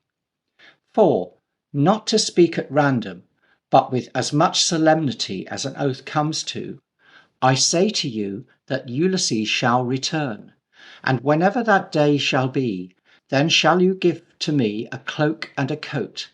But till then I will not receive so much as a thread of a garment, but rather go naked. For no less than the gates of hell do I hate that man whom poverty can force to tell an untruth. Be Jove then witness to my words, that this very year, nay, ere this month be fully ended, your eyes shall behold Ulysses, dealing vengeance in his own palace upon the wrongers of his wife and his son. To give the better credence to his words, he amused Eumaeus with a forged story of his life, feigning of himself that he was a Cretan born, and one that went with Idomeneus to the wars of Troy. Also he said that he knew Ulysses, and related various passages which he alleged to have happened betwixt Ulysses and himself, which were either true in the main, as having really happened between Ulysses and some other person, or were so like to truth as corresponding with the known character and actions of Ulysses, that Eumaeus's incredulity was not a little shaken. Among other things, he asserted that he had lately been entertained in the court of Thesprotia, where the king's son of the country had told him that Ulysses had been there, but just before him, and was gone upon a voyage to the oracle of Jove in Dodona, whence he should shortly return, and a ship would be ready by the bounty of the Thesprotians to convoy him straight to Ithaca. And in token that what I tell you is true, said Ulysses, if your king come not within the period which I have named, you shall have leave to give your servants commandment to take my old carcass and throw it headlong from some steep rock into the sea, that poor men, taking example by me, may fear to lie. But Eumaeus made answer that that should be small satisfaction or pleasure to him. So while they sat discoursing in this manner, supper was served, and the servants of the herdsmen, who had been out all day in the fields, came in to supper, and took their seats at the fire, for the night was bitter and frosty. After supper, Ulysses, who had well eaten and drunken, and was refreshed with the herdsmen's good cheer, was resolved to try whether his host's hospitality would extend to the lending him a good warm mantle or rug to cover him in the night season. And framing an artful tale for the purpose, in a merry mood, filling a cup of Greek wine, he thus began. I will tell you a story of your king Ulysses and myself. If there is ever a time when a man may have leave to tell his own stories, it is when he has drunken a little too much. Strong liquor driveth the fool, and moves even the heart of the wise, moves and impels him to sing and to dance, and break forth in pleasant laughters, and perchance to prefer a speech to which were better kept in. When the heart is open, the tongue will be stirring. But you shall hear, we led our powers to ambush once under the walls of Troy. The herdsmen crowded about him eager to hear anything which related to their king Ulysses and the wars of Troy, and thus he went on. I remember Ulysses and Menelaus had the direction of that enterprise, and they were pleased to join me with them in the command. I was at that time in some repute among men, though fortune has played me a trick since, as you may perceive. But I was somebody in those times, and could do something. Be that as it may, a bitter freezing night it was, such a night as this, the air cut like steel, and the sleet gathered on our shields like crystal. There were some 20 of us that lay close crouched down among the reeds and bulrushes that grew in the moat that goes round the city. The rest of us made tolerable shift, for every man had to be careful to bring with him a good cloak or mantle to wrap over his armour and keep himself warm. But I, as it chanced, had left my cloak behind me, as not expecting that the night would prove so cold, or rather, I believe because I had at that time a brave suit of new armour on, which, being a soldier and having some of the soldier's vice about me, vanity, I was not willing should be hidden under a cloak. But I paid for my indiscretion with my sufferings, for with the inclement of night, and the wet of the ditch in which we lay, I was well nigh frozen to death, and when I could endure no longer, I jogged Ulysses, who was next to me, and had a nimble ear, and made known my case to him, assuring him that I must inevitably perish. He answered in a low whisper, Hush, lest any Greek should hear you, and take notice of your softness. Not a word more he said, but showed as if I had no pity for the plight I was in. But he was as considerate as he was brave, and even then, as he lay with his head reposing upon his hand, he was meditating how to relieve me without exposing my weakness to the soldiers. At last, raising up his head, he made as if he had been asleep, and said, Friends, I have been warned in a dream to send to the fleet to King Agamemnon for a supply, to recruit our numbers. For we are not sufficient for this enterprise.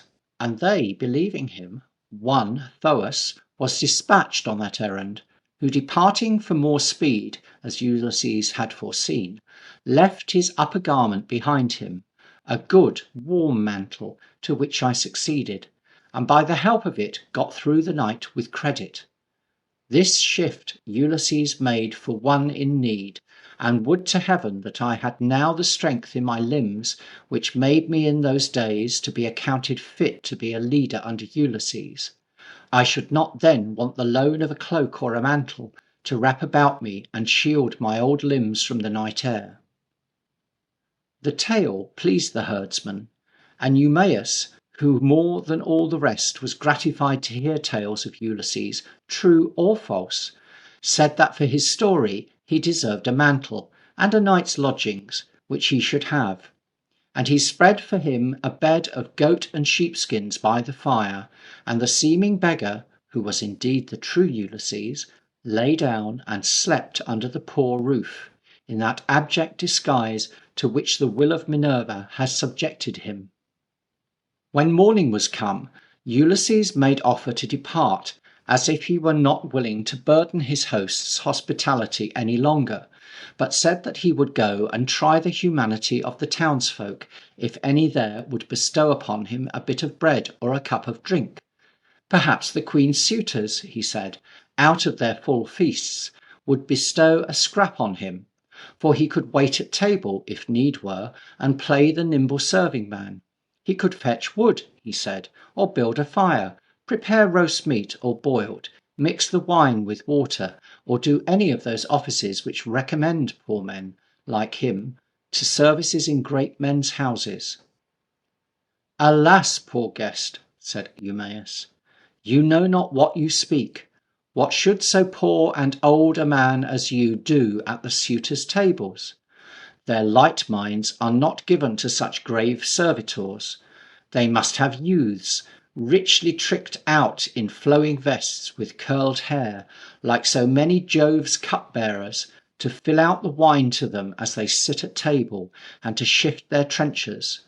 Their gorged insolence would but despise and make a mock at thy age. Stay here. Perhaps the queen, or Telemachus, hearing of thy arrival, may send to thee of their bounty.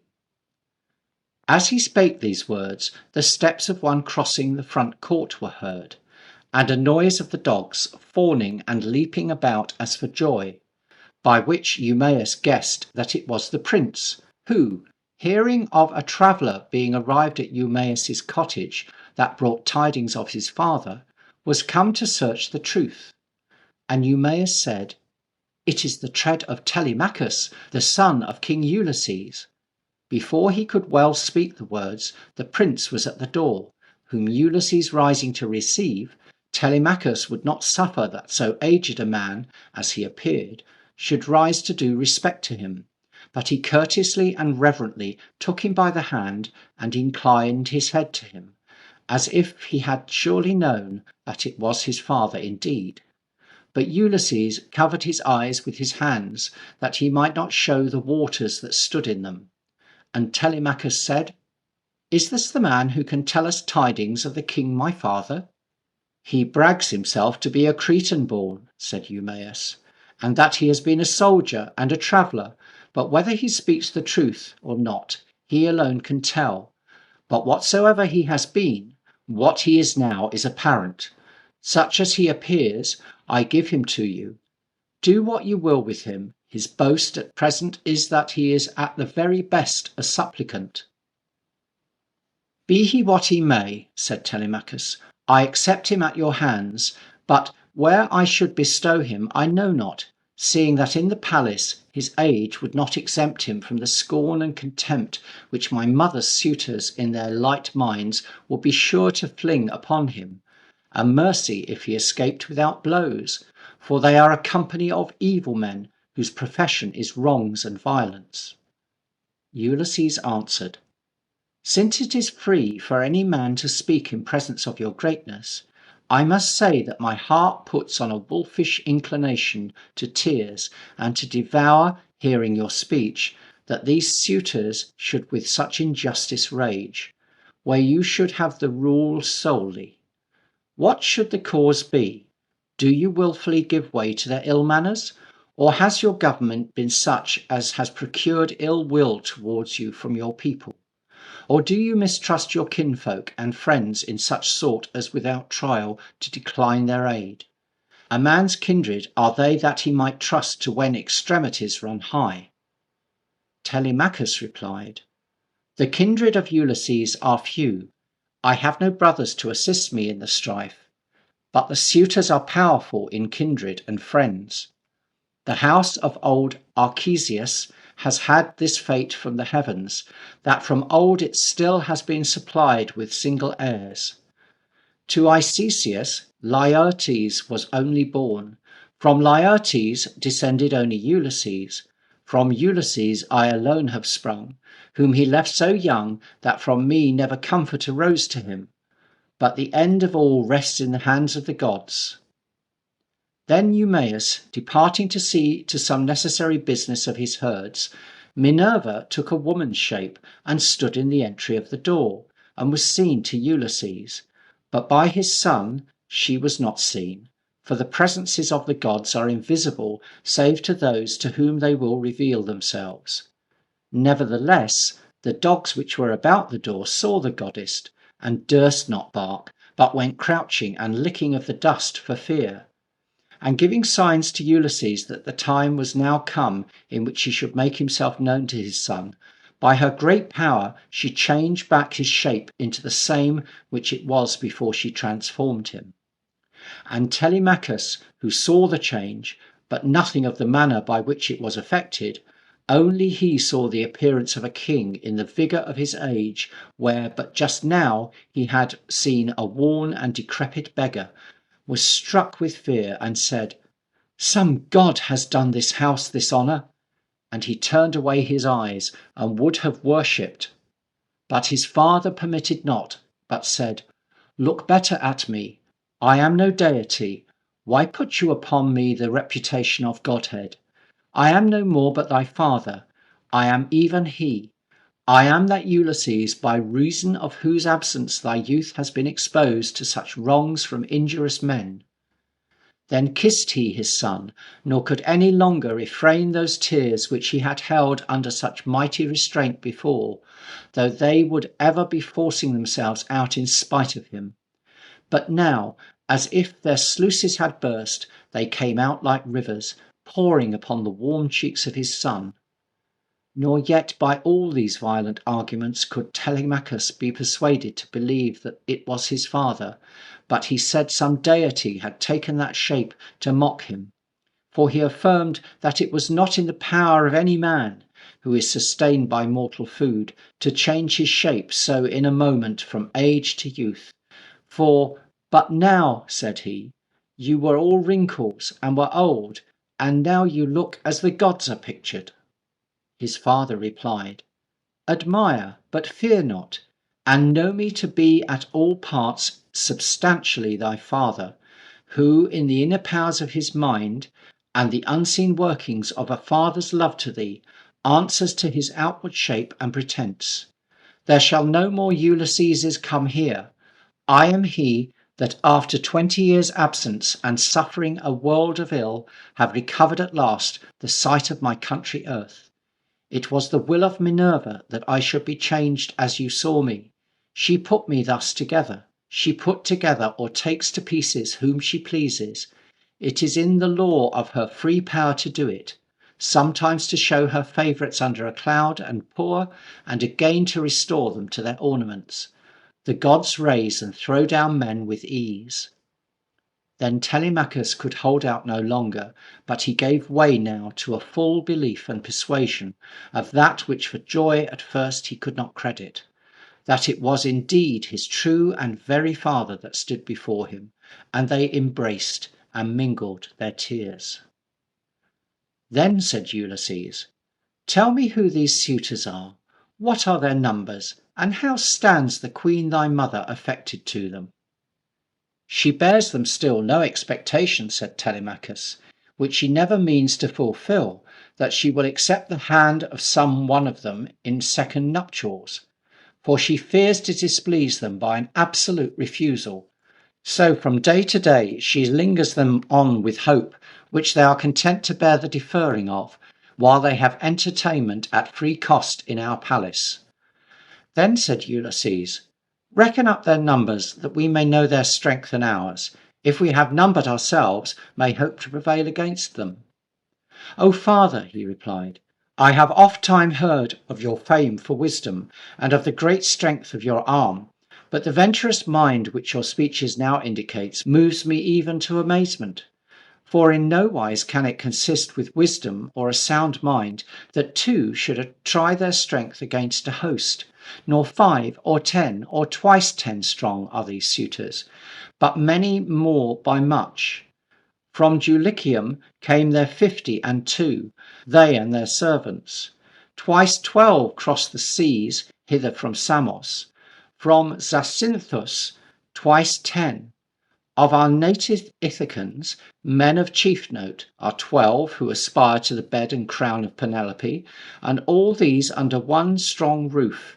A fearful odds against 2.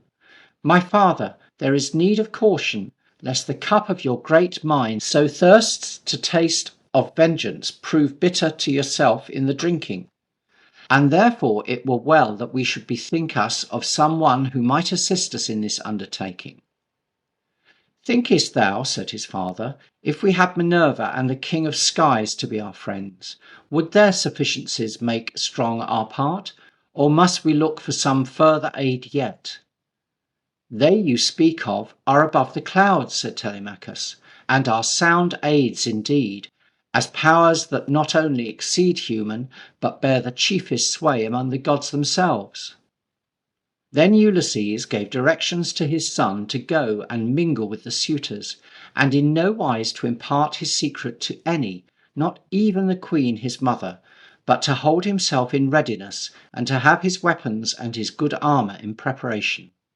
And he charged him that when he himself should come to the palace, as he meant to follow shortly after, and present himself in his beggar's likeness to the suitors, that whatever he should see which might grieve his heart, with what foul usage and contumelious language soever the suitors should receive his father, coming in that shape, though they should strike and drag him by the heels along the floors, that he should not stir nor make offer to oppose them, further than by mild words to expostulate with them, until Minerva from heaven should give the sign which should be the prelude to their destruction. And Telemachus, promising to obey his instructions, departed, and the shape of Ulysses fell to what it had been before, and he became to all outward appearances a beggar, in base and beggarly attire.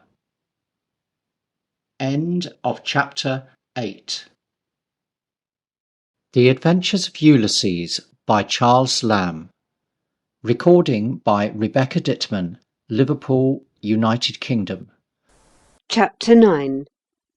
From the house of Eumaeus the seeming beggar took his way, leaning on his staff, till he reached the palace, entering in at the hall where the suitors sat at meat.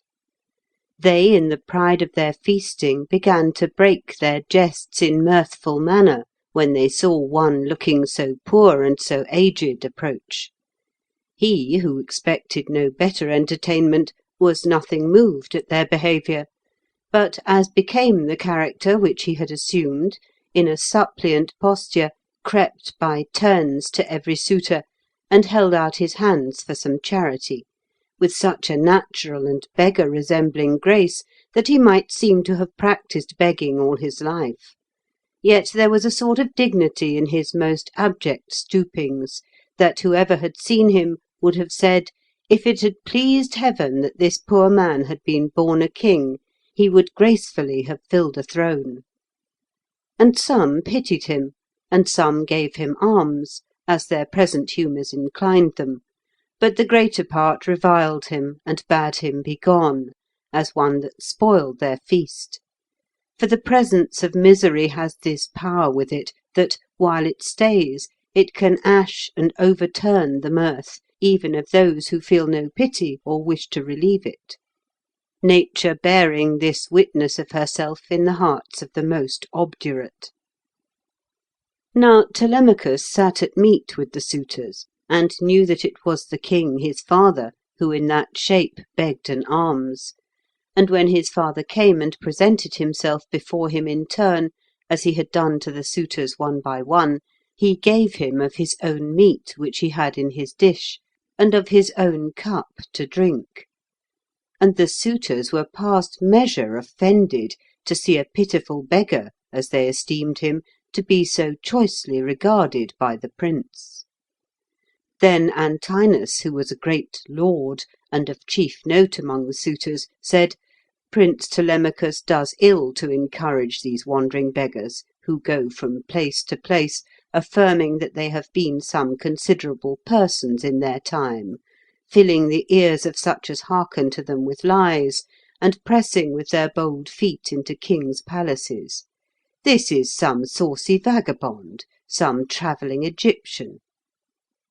I see, said Ulysses, that a poor man should get but little at your board. Scarce should he get salt from your hands, if he brought his own meat. Lord Antinous, indignant to be answered with such sharpness by a supposed beggar, snatched up a stool with which he smote Ulysses where the neck and shoulders join.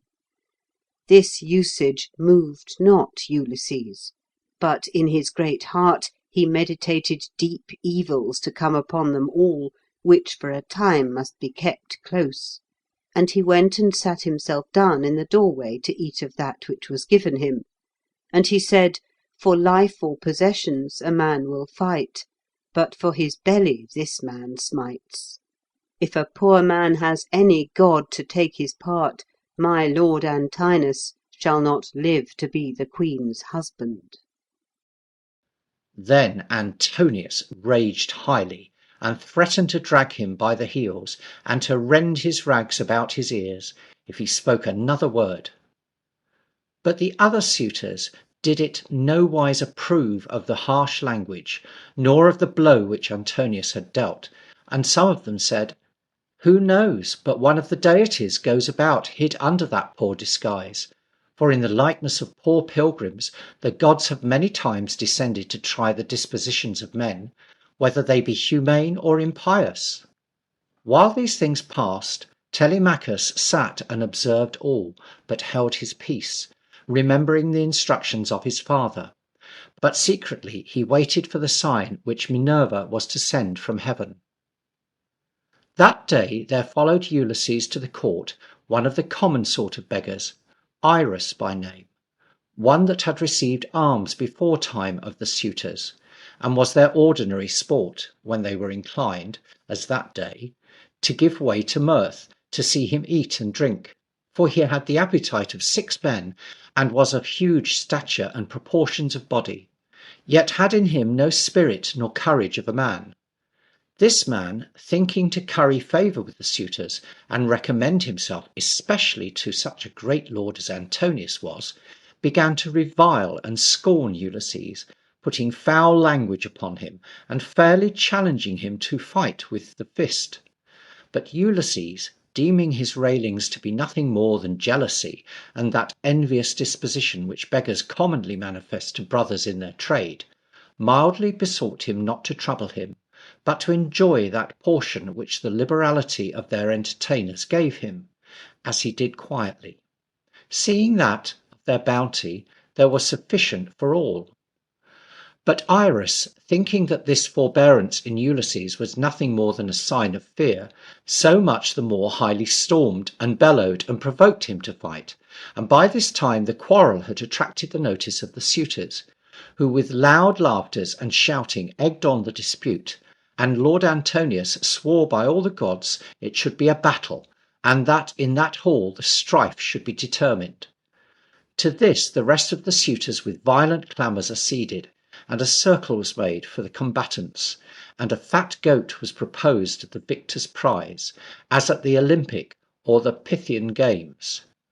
Then Ulysses, seeing no remedy, or being not unwilling that the suitors should behold some proof of that strength which ere long in their own persons they were to taste of, stripped himself and prepared for combat.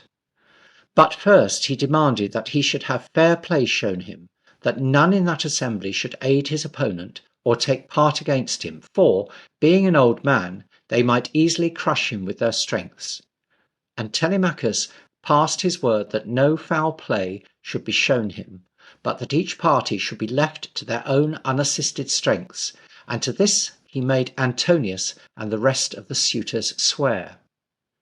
But when Ulysses had laid aside his garments and was bare to the waist, all the beholders admired at the godly sight of his large shoulders, being of such exquisite shape and whiteness, and at his great and brawny bosom, and the youthful strength that seemed to remain in a man thought so old. And they said, "What limbs and what sinews he has!"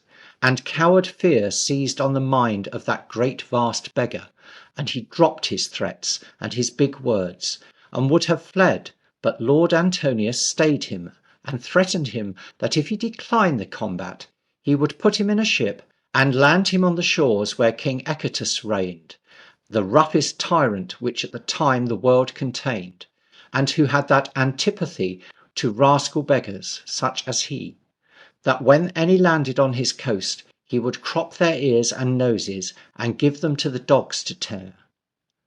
So Irus, in whom fear of King Echetus prevailed above the fear of Ulysses, addressed himself to fight. But Ulysses, provoked to be engaged in so odious a strife with a fellow of his base conditions, and loathing longer to be made a spectacle to entertain the eyes of his foes, with one blow, which he struck him beneath the ear, so shattered the teeth and jawbone of this soon baffled coward, that he laid him sprawling in the dust, with small stomach or ability to renew the contest. Then raising him on his feet, he led him bleeding and sputtering to the door, and put his staff into his hand, and bade him go use his command upon dogs and swine, but not presume himself to be lord of the guests another time, nor of the beggary. The suitors applauded in their vain minds the issue of the contest, and rioted in mirth at the expense of poor Iris, who they vowed should be forthwith embarked and sent to King Echetus, and they bestowed thanks on Ulysses for ridding the court of that unsavoury morsel, as they called him. But in their inward souls they would not have cared if Iris had been victor and Ulysses had been taken the foil, but it was mirth to them to see the beggars fight.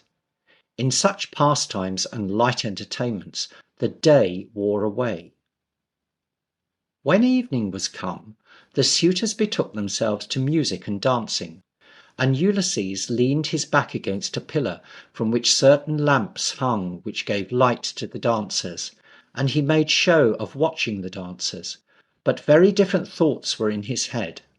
And as he stood near the lamps, the light fell upon his head, which was thin of hair and bald, as an old man's.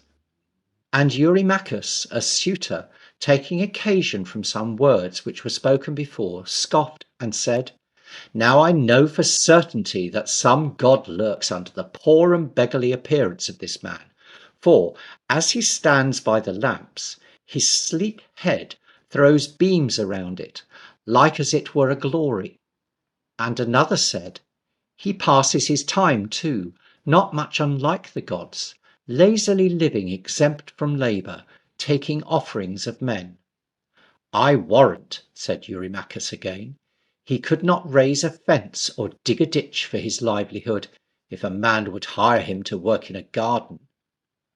"I wish," said Ulysses, "that you who speak this, and myself, were to be tried at any task work, that I had a good crooked scythe put in my hand, that was sharp and strong, and you such another, where the grass grew longest, to be up by daybreak, mowing the meadows till the sun went down, not tasting of food till we had finished. Or that we were set to plough 4 acres in one day of good glebe land, to see whose furrows were evenest and cleanest. Or that we might have one wrestling bout together, or that in our right hands a good steel-headed lance were placed, to try whose blows fell heaviest and thickest upon the adversary's headpiece. I would cause you such work as you should have small reason to reproach me for being slack at work. But you would do well to spare me this reproach, and to save your strength till the owner of this house shall return, till the day when Ulysses shall return, when returning he shall enter upon his birthright."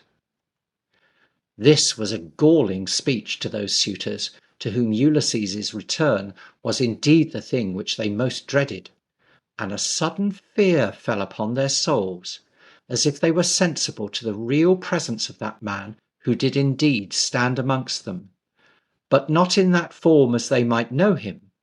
And Eurymachus, incensed, snatched a massy cup which stood on a table near, and hurled it at the head of the supposed beggar, and but narrowly missed the hitting of him. And all the suitors rose as at once to thrust him out of the hall, which they said his beggarly presence and his rude speeches had profaned. But Telemachus cried to them to forbear, and not to presume to lay hands upon a wretched man to whom he had promised protection.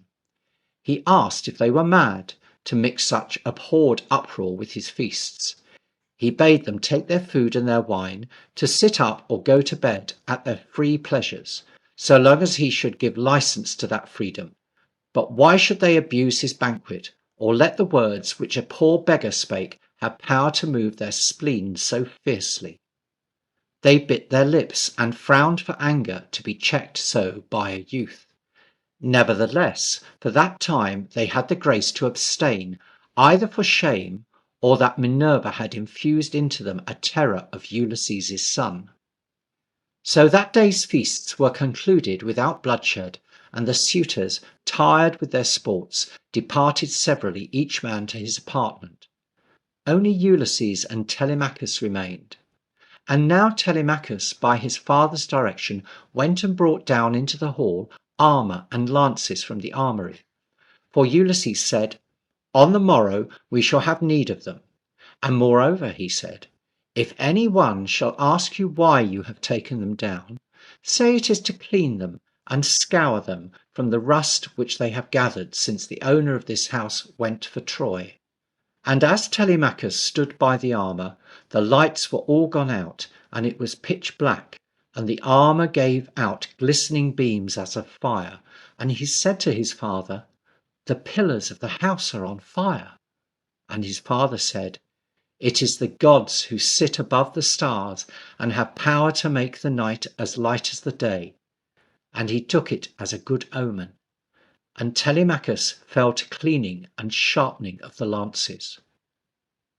Now Ulysses had not seen his wife Penelope in all the time since his return, for the queen did not care to mingle with the suitors at their banquets, but, as became one that had been Ulysses's wife, kept much in private, spinning and doing her excellent housewiferys among her maids in the remote parts of the palace.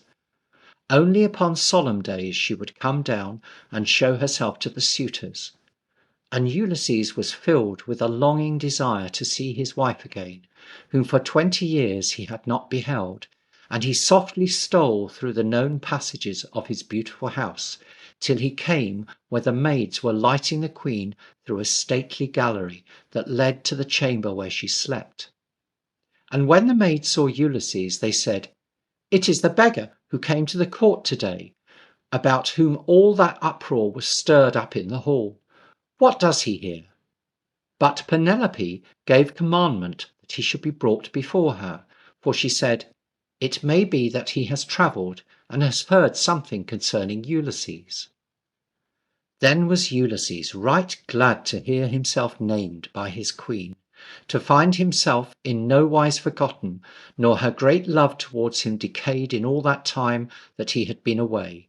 And he stood before his queen, and she knew him not to be Ulysses, but supposed that he had been some poor traveller, and she asked him of what country he was.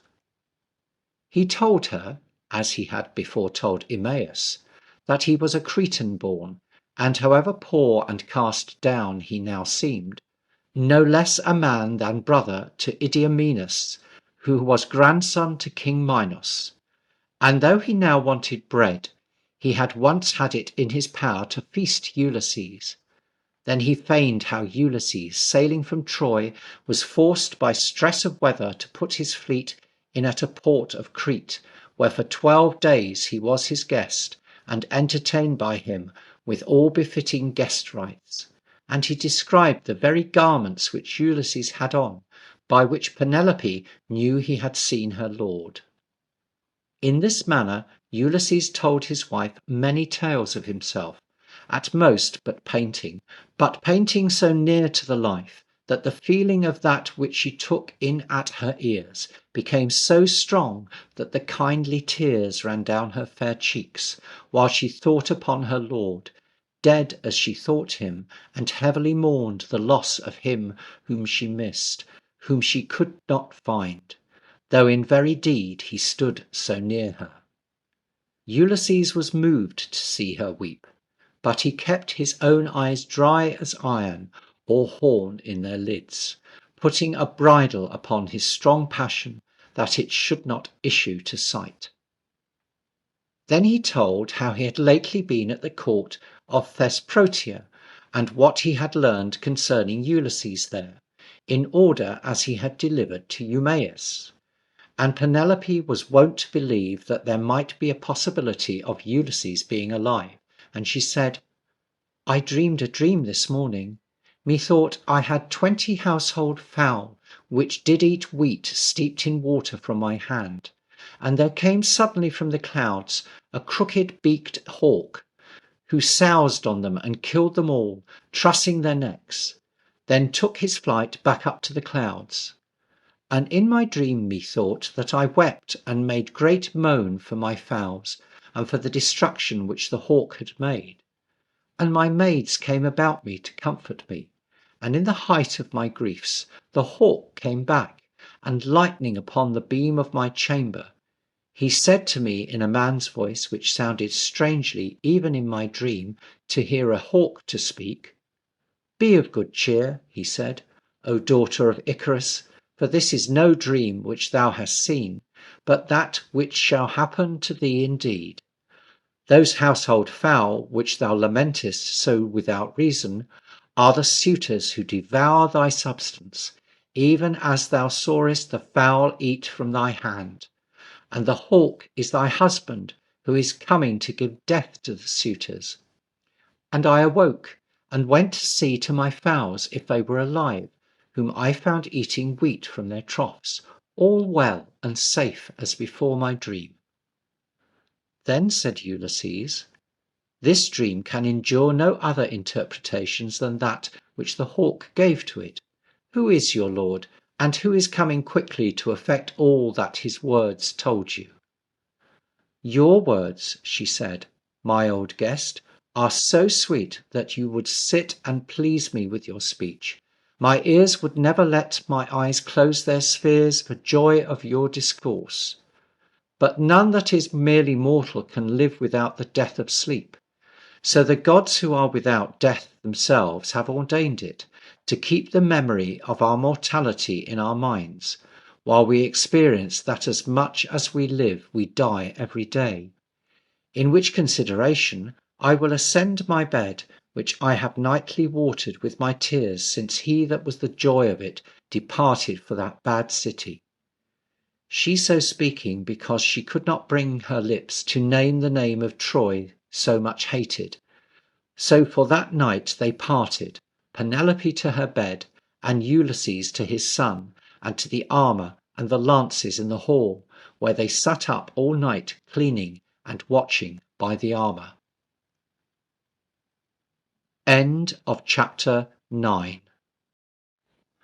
The Adventures of Ulysses by Charles Lamb. Chapter 10. When daylight appeared, a tumultuous concourse of the suitors again filled the hall, and some inquired what meant that glittering store of armour and lances which lay in heaps by the entry of the door. And to all that asked Telemachus made reply that he had caused them to be taken down to cleanse them of the rust and of the stain which they had contracted by lying so long unused, even ever since his father went for Troy.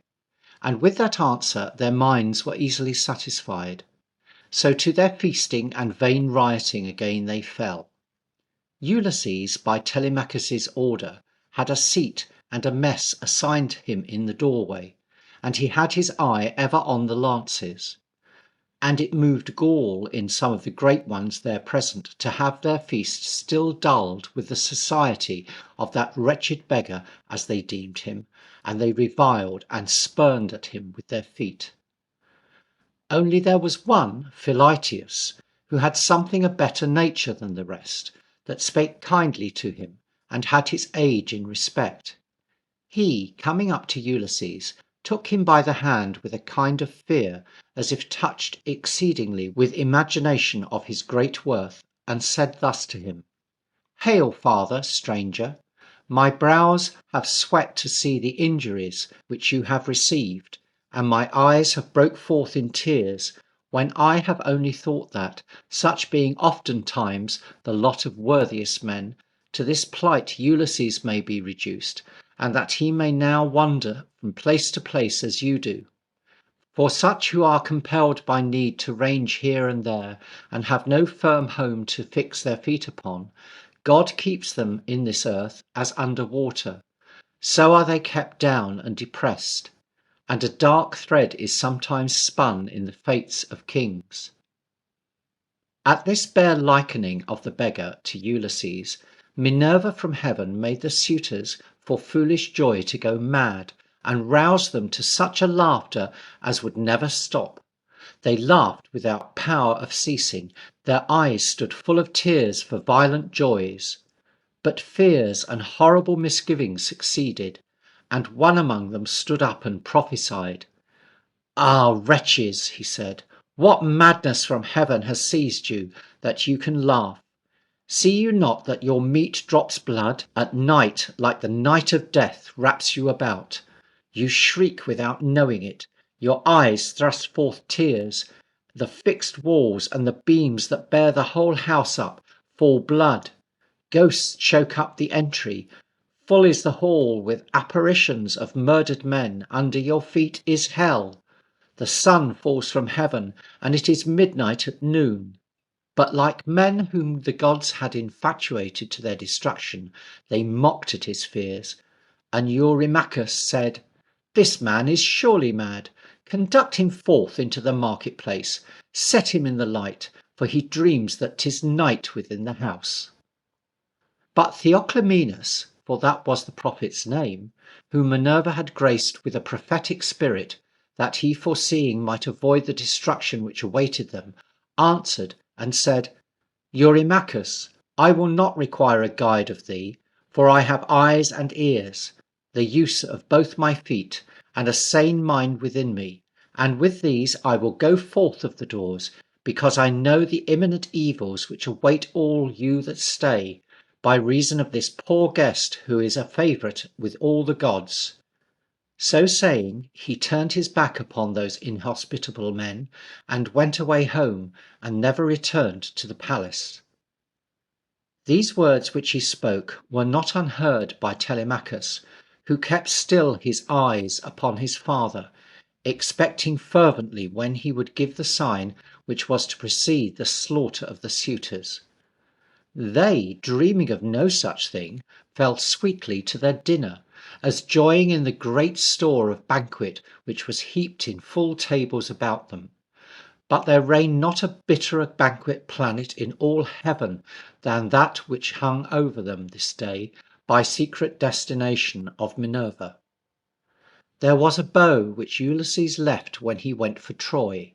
It had lain by since that time, out of use and unstrung, for no man had strength to draw that bow, save Ulysses. So it had remained as a monument of the great strength of its master. This bow, with the quiver of arrows belonging thereto, Telemachus had brought down from the armoury on the last night, along with the lances. And now Minerva, intending to do Ulysses an honour, put it into the mind of Telemachus to propose to the suitors to try who was strongest to draw that bow. And he promised that to the man who should be able to draw that bow, his mother should be given in marriage. Ulysses' wife, the prize to him who should bend the bow of Ulysses.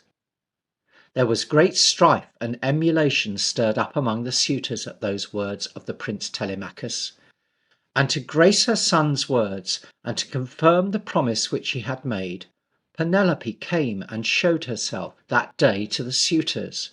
And Minerva made her that she appeared never so comely in their sight as that day, and they were inflamed with the beholding of so much beauty, proposed as the prince of so great manhood. And they cried out that if all those heroes who sailed to Colchis for the rich purchase of the golden fleece ram had seen earth's richer prize, Penelope, they would have not made their voyage, but would have vowed their valours and their lives to her, for she was at all parts faultless. And she said, "The gods have taken my beauty from me, since my lord went to Troy." But Telemachus willed his mother to depart, and not be present at that contest, for he said, "It may be some rougher strife shall chance of this, that may be expedient for a woman to witness." And she retired, she and her maids left the hall.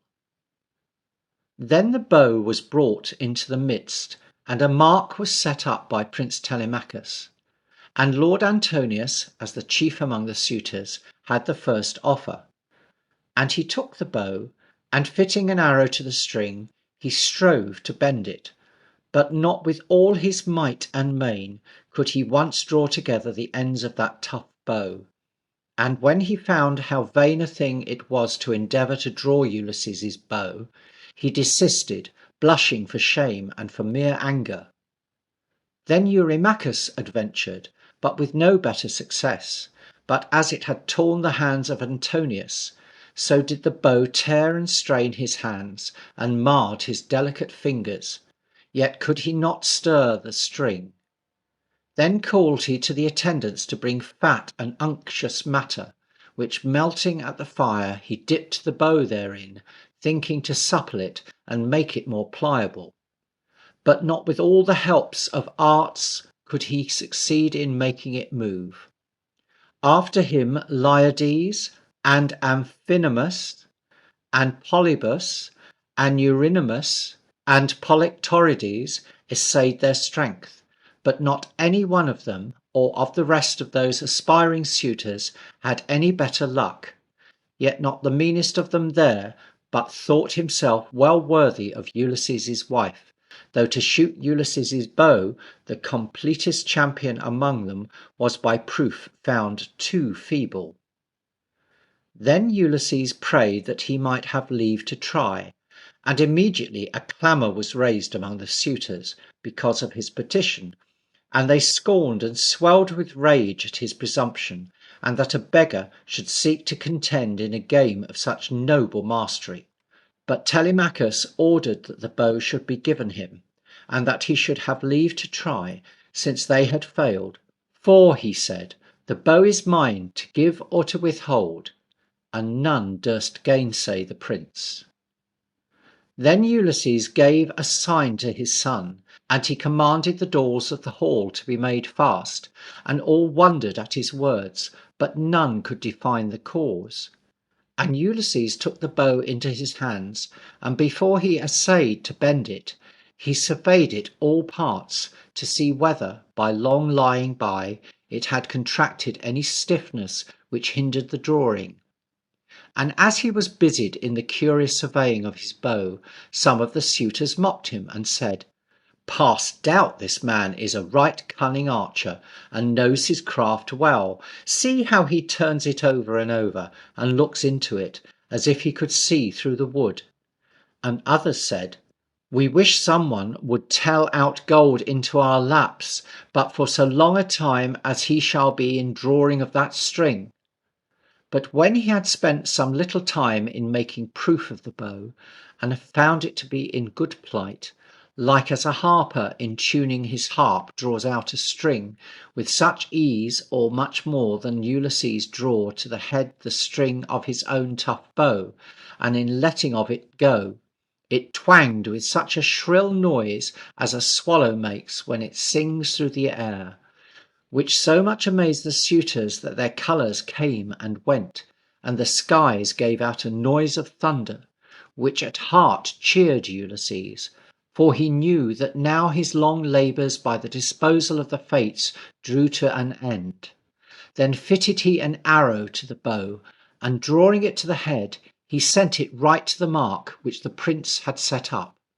Which done, he said to Telemachus, "You have got no disgrace yet by your guest, for I have struck the mark I shot at, and gave myself no such trouble in teasing the bow with fat and fire as these men did, but have made proof that my strength is not impaired, nor my age so weak and contemptible as these were pleased to think it.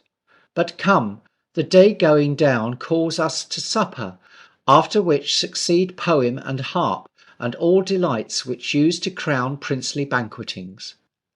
So saying, he beckoned to his son, who straight girt his sword to his side, and took one of the lances, of which there lay great store from the armoury, in his hand, and armed at all points advanced towards his father. The upper rags which Ulysses wore fell from his shoulder, and his own kingly likeness returned, when he rushed to the great hall door with bow and quiver full of shafts, which down at his feet he poured, and in bitter words pre-signified his deadly intent to the suitors. "Thus far," he said, "this contest has been decided harmless.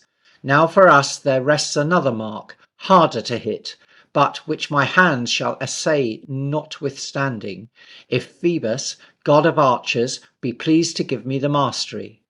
With that he let fly a deadly arrow at Antonius, which pierced him in the throat, as he was in the act of lifting a cup of wine to his mouth. Amazement seized the suitors, as their great champion fell dead, and they raged highly against Ulysses, and said that it should prove the dearest shaft which he had ever let fly, for he had slain a man whose like breathed not in any part of the kingdom. And they flew to their arms, and would have seized the lances, but Minerva struck them with dimness of sight, that they went erring up and down the hall, not knowing where to find them. Yet so infatuated were they by the displeasure of heaven that they did not see the imminent peril which impended over them, but every man believed that this accident had happened beside the intention of the doer. Fools! To think by shutting their eyes to evade destiny, or that any other cup remained for them but that which their great Antonius had tasted.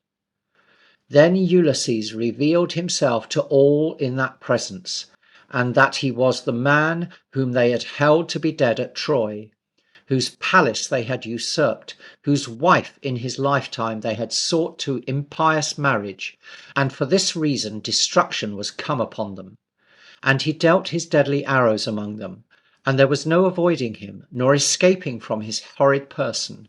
And Telemachus by his side plied them thick with those murderous lances, from which there was no retreat, till fear itself made them valiant, and the danger gave them eyes to understand the peril. Then they which had swords drew them, and some with shields that could find them, and some with tables and benches snatched up in haste, rose in a mass to overwhelm and crush those two. Yet they singly bestirred themselves like men, and defended themselves against that great host, and through tables, shields, and all, right through the arrows of Ulysses clove, and the irresistible lances of Telemachus, and many lay dead, and all had wounds, and Minerva in the likeness of a bird sat upon the beam which went across the hall, clapping her wings with a fearful noise. And sometimes the great bird would fly among them, cuffing at the swords and at the lances, and up and down the hall would go, beating her wings and troubling everything, that it was frightful to behold, and it frayed the blood from the cheeks of those heaven-hated suitors. But to Ulysses and his son she appeared in her own divine similitude, with her snake-fringed shield, a goddess armed, fighting their battles. Nor did that dreadful pair desist till they had laid all their foes at their feet. At their feet they lay in shoals, like fishes when the fishermen break up their nets, so they lay gasping and sprawling at the feet of Ulysses and his son. And Ulysses remembered the prediction of Tiresias, which said that he was to perish by his own guests unless he slew those who knew him not. Then certain of the queen's household went up and told Penelope what had happened, and how her lord Ulysses was come home and had slain the suitors. But she gave no heed to their words, but thought that some frenzy possessed them, or that they mocked her. For it is the property of such extremes of sorrow as she felt not to believe when any great joy cometh. And she rated and chid them exceedingly for troubling her. But they the more persisted in their asseverations of the truth of what they had affirmed, and some of them had seen the slaughtered bodies of the suitors dragged forth of the hall, and they said, "That poor guest whom you talked with last night with Ulysses." Then she was yet more fully persuaded that they mocked her, and she wept. But they said, "This thing is true which we have told. We sat within, in an inner room in the palace, and the doors of the hall were shut on us. But we heard the cries and the groans of the men that were killed, but saw nothing, till at length your son called to us to come in. And entering, we saw Ulysses standing in the midst of the slaughtered." But she, persisting in her unbelief, said that it was some god which had deceived them to think it was the person of Ulysses. By this time Telemachus and his father had cleansed their hands from the slaughter, and were come to where the queen was talking with those of her household. And when she saw Ulysses, she stood motionless, and had no power to speak. Sudden surprise and joy and fear and many passions so strove within her. Sometimes she was clear that it was her husband that she saw, and sometimes the alteration which 20 years had made in his person, yet that was not much, perplexed her that she knew not what to think, and for joy she could not believe, and yet for joy she would not but believe. And, above all, that sudden change from beggar to king troubled her, and wrought uneasy scruples in her mind. But Telemachus, seeing her strangeness, blamed her, and called her an ungentle and tyrannous mother, and said that she showed a too great curiousness of modesty to abstain from embracing his father, and to have doubts of his person, when to all present it was evident that he was the very real and true Ulysses. Then she mistrusted no longer, but ran and fell upon Ulysses's neck, and said, "Let not my husband be angry, that I held off so long with strange delays. It is the gods, who severing us for so long time, have caused this unseemly distance in me. If Menelaus's wife had used half my caution, she would never have taken so freely to a stranger's bed, and she might have spared us all these plagues which have come upon us through her shameless deed." These words which Penelope excused herself wrought more affection in Ulysses than if upon a first sight she had given up herself implicitly to his embraces. And he wept for joy to possess a wife so discreet, so answering to his own staid mind, that had a depth of wit proportioned to his own, and one that held chaste virtue at so high a price. And he thought the possessions of such a one cheaply purchased with the loss of all Circe's delights and Calypso's immortality of joys. And his long labours and his severe sufferings past seemed as nothing, now they were crowned with the enjoyment of his virtuous and true wife Penelope. And as sad men at sea whose ship has gone to pieces nigh shore, swimming for their lives, all drenched in foam and brine, crawl up to some poor patch of land, which they take possession of with as great a joy as if they had the world given them in fee, with such delight did this chaste wife cling to her lord restored, till the dark night fast coming on reminded of that more intimate and happy union, when in her long widowed bed she would once again clasp a living Ulysses. So from that time the land had rest from the suitors, and the happy Ithacans, with songs and solemn sacrifices of praise to the gods, celebrated the return of Ulysses. For he that had been so long absent was returned to wreak the evil upon the heads of the doers. In the place where they had done the evil, there wreaked he his vengeance upon them. End of chapter 10. End of The Adventures of Ulysses by Charles Lamb.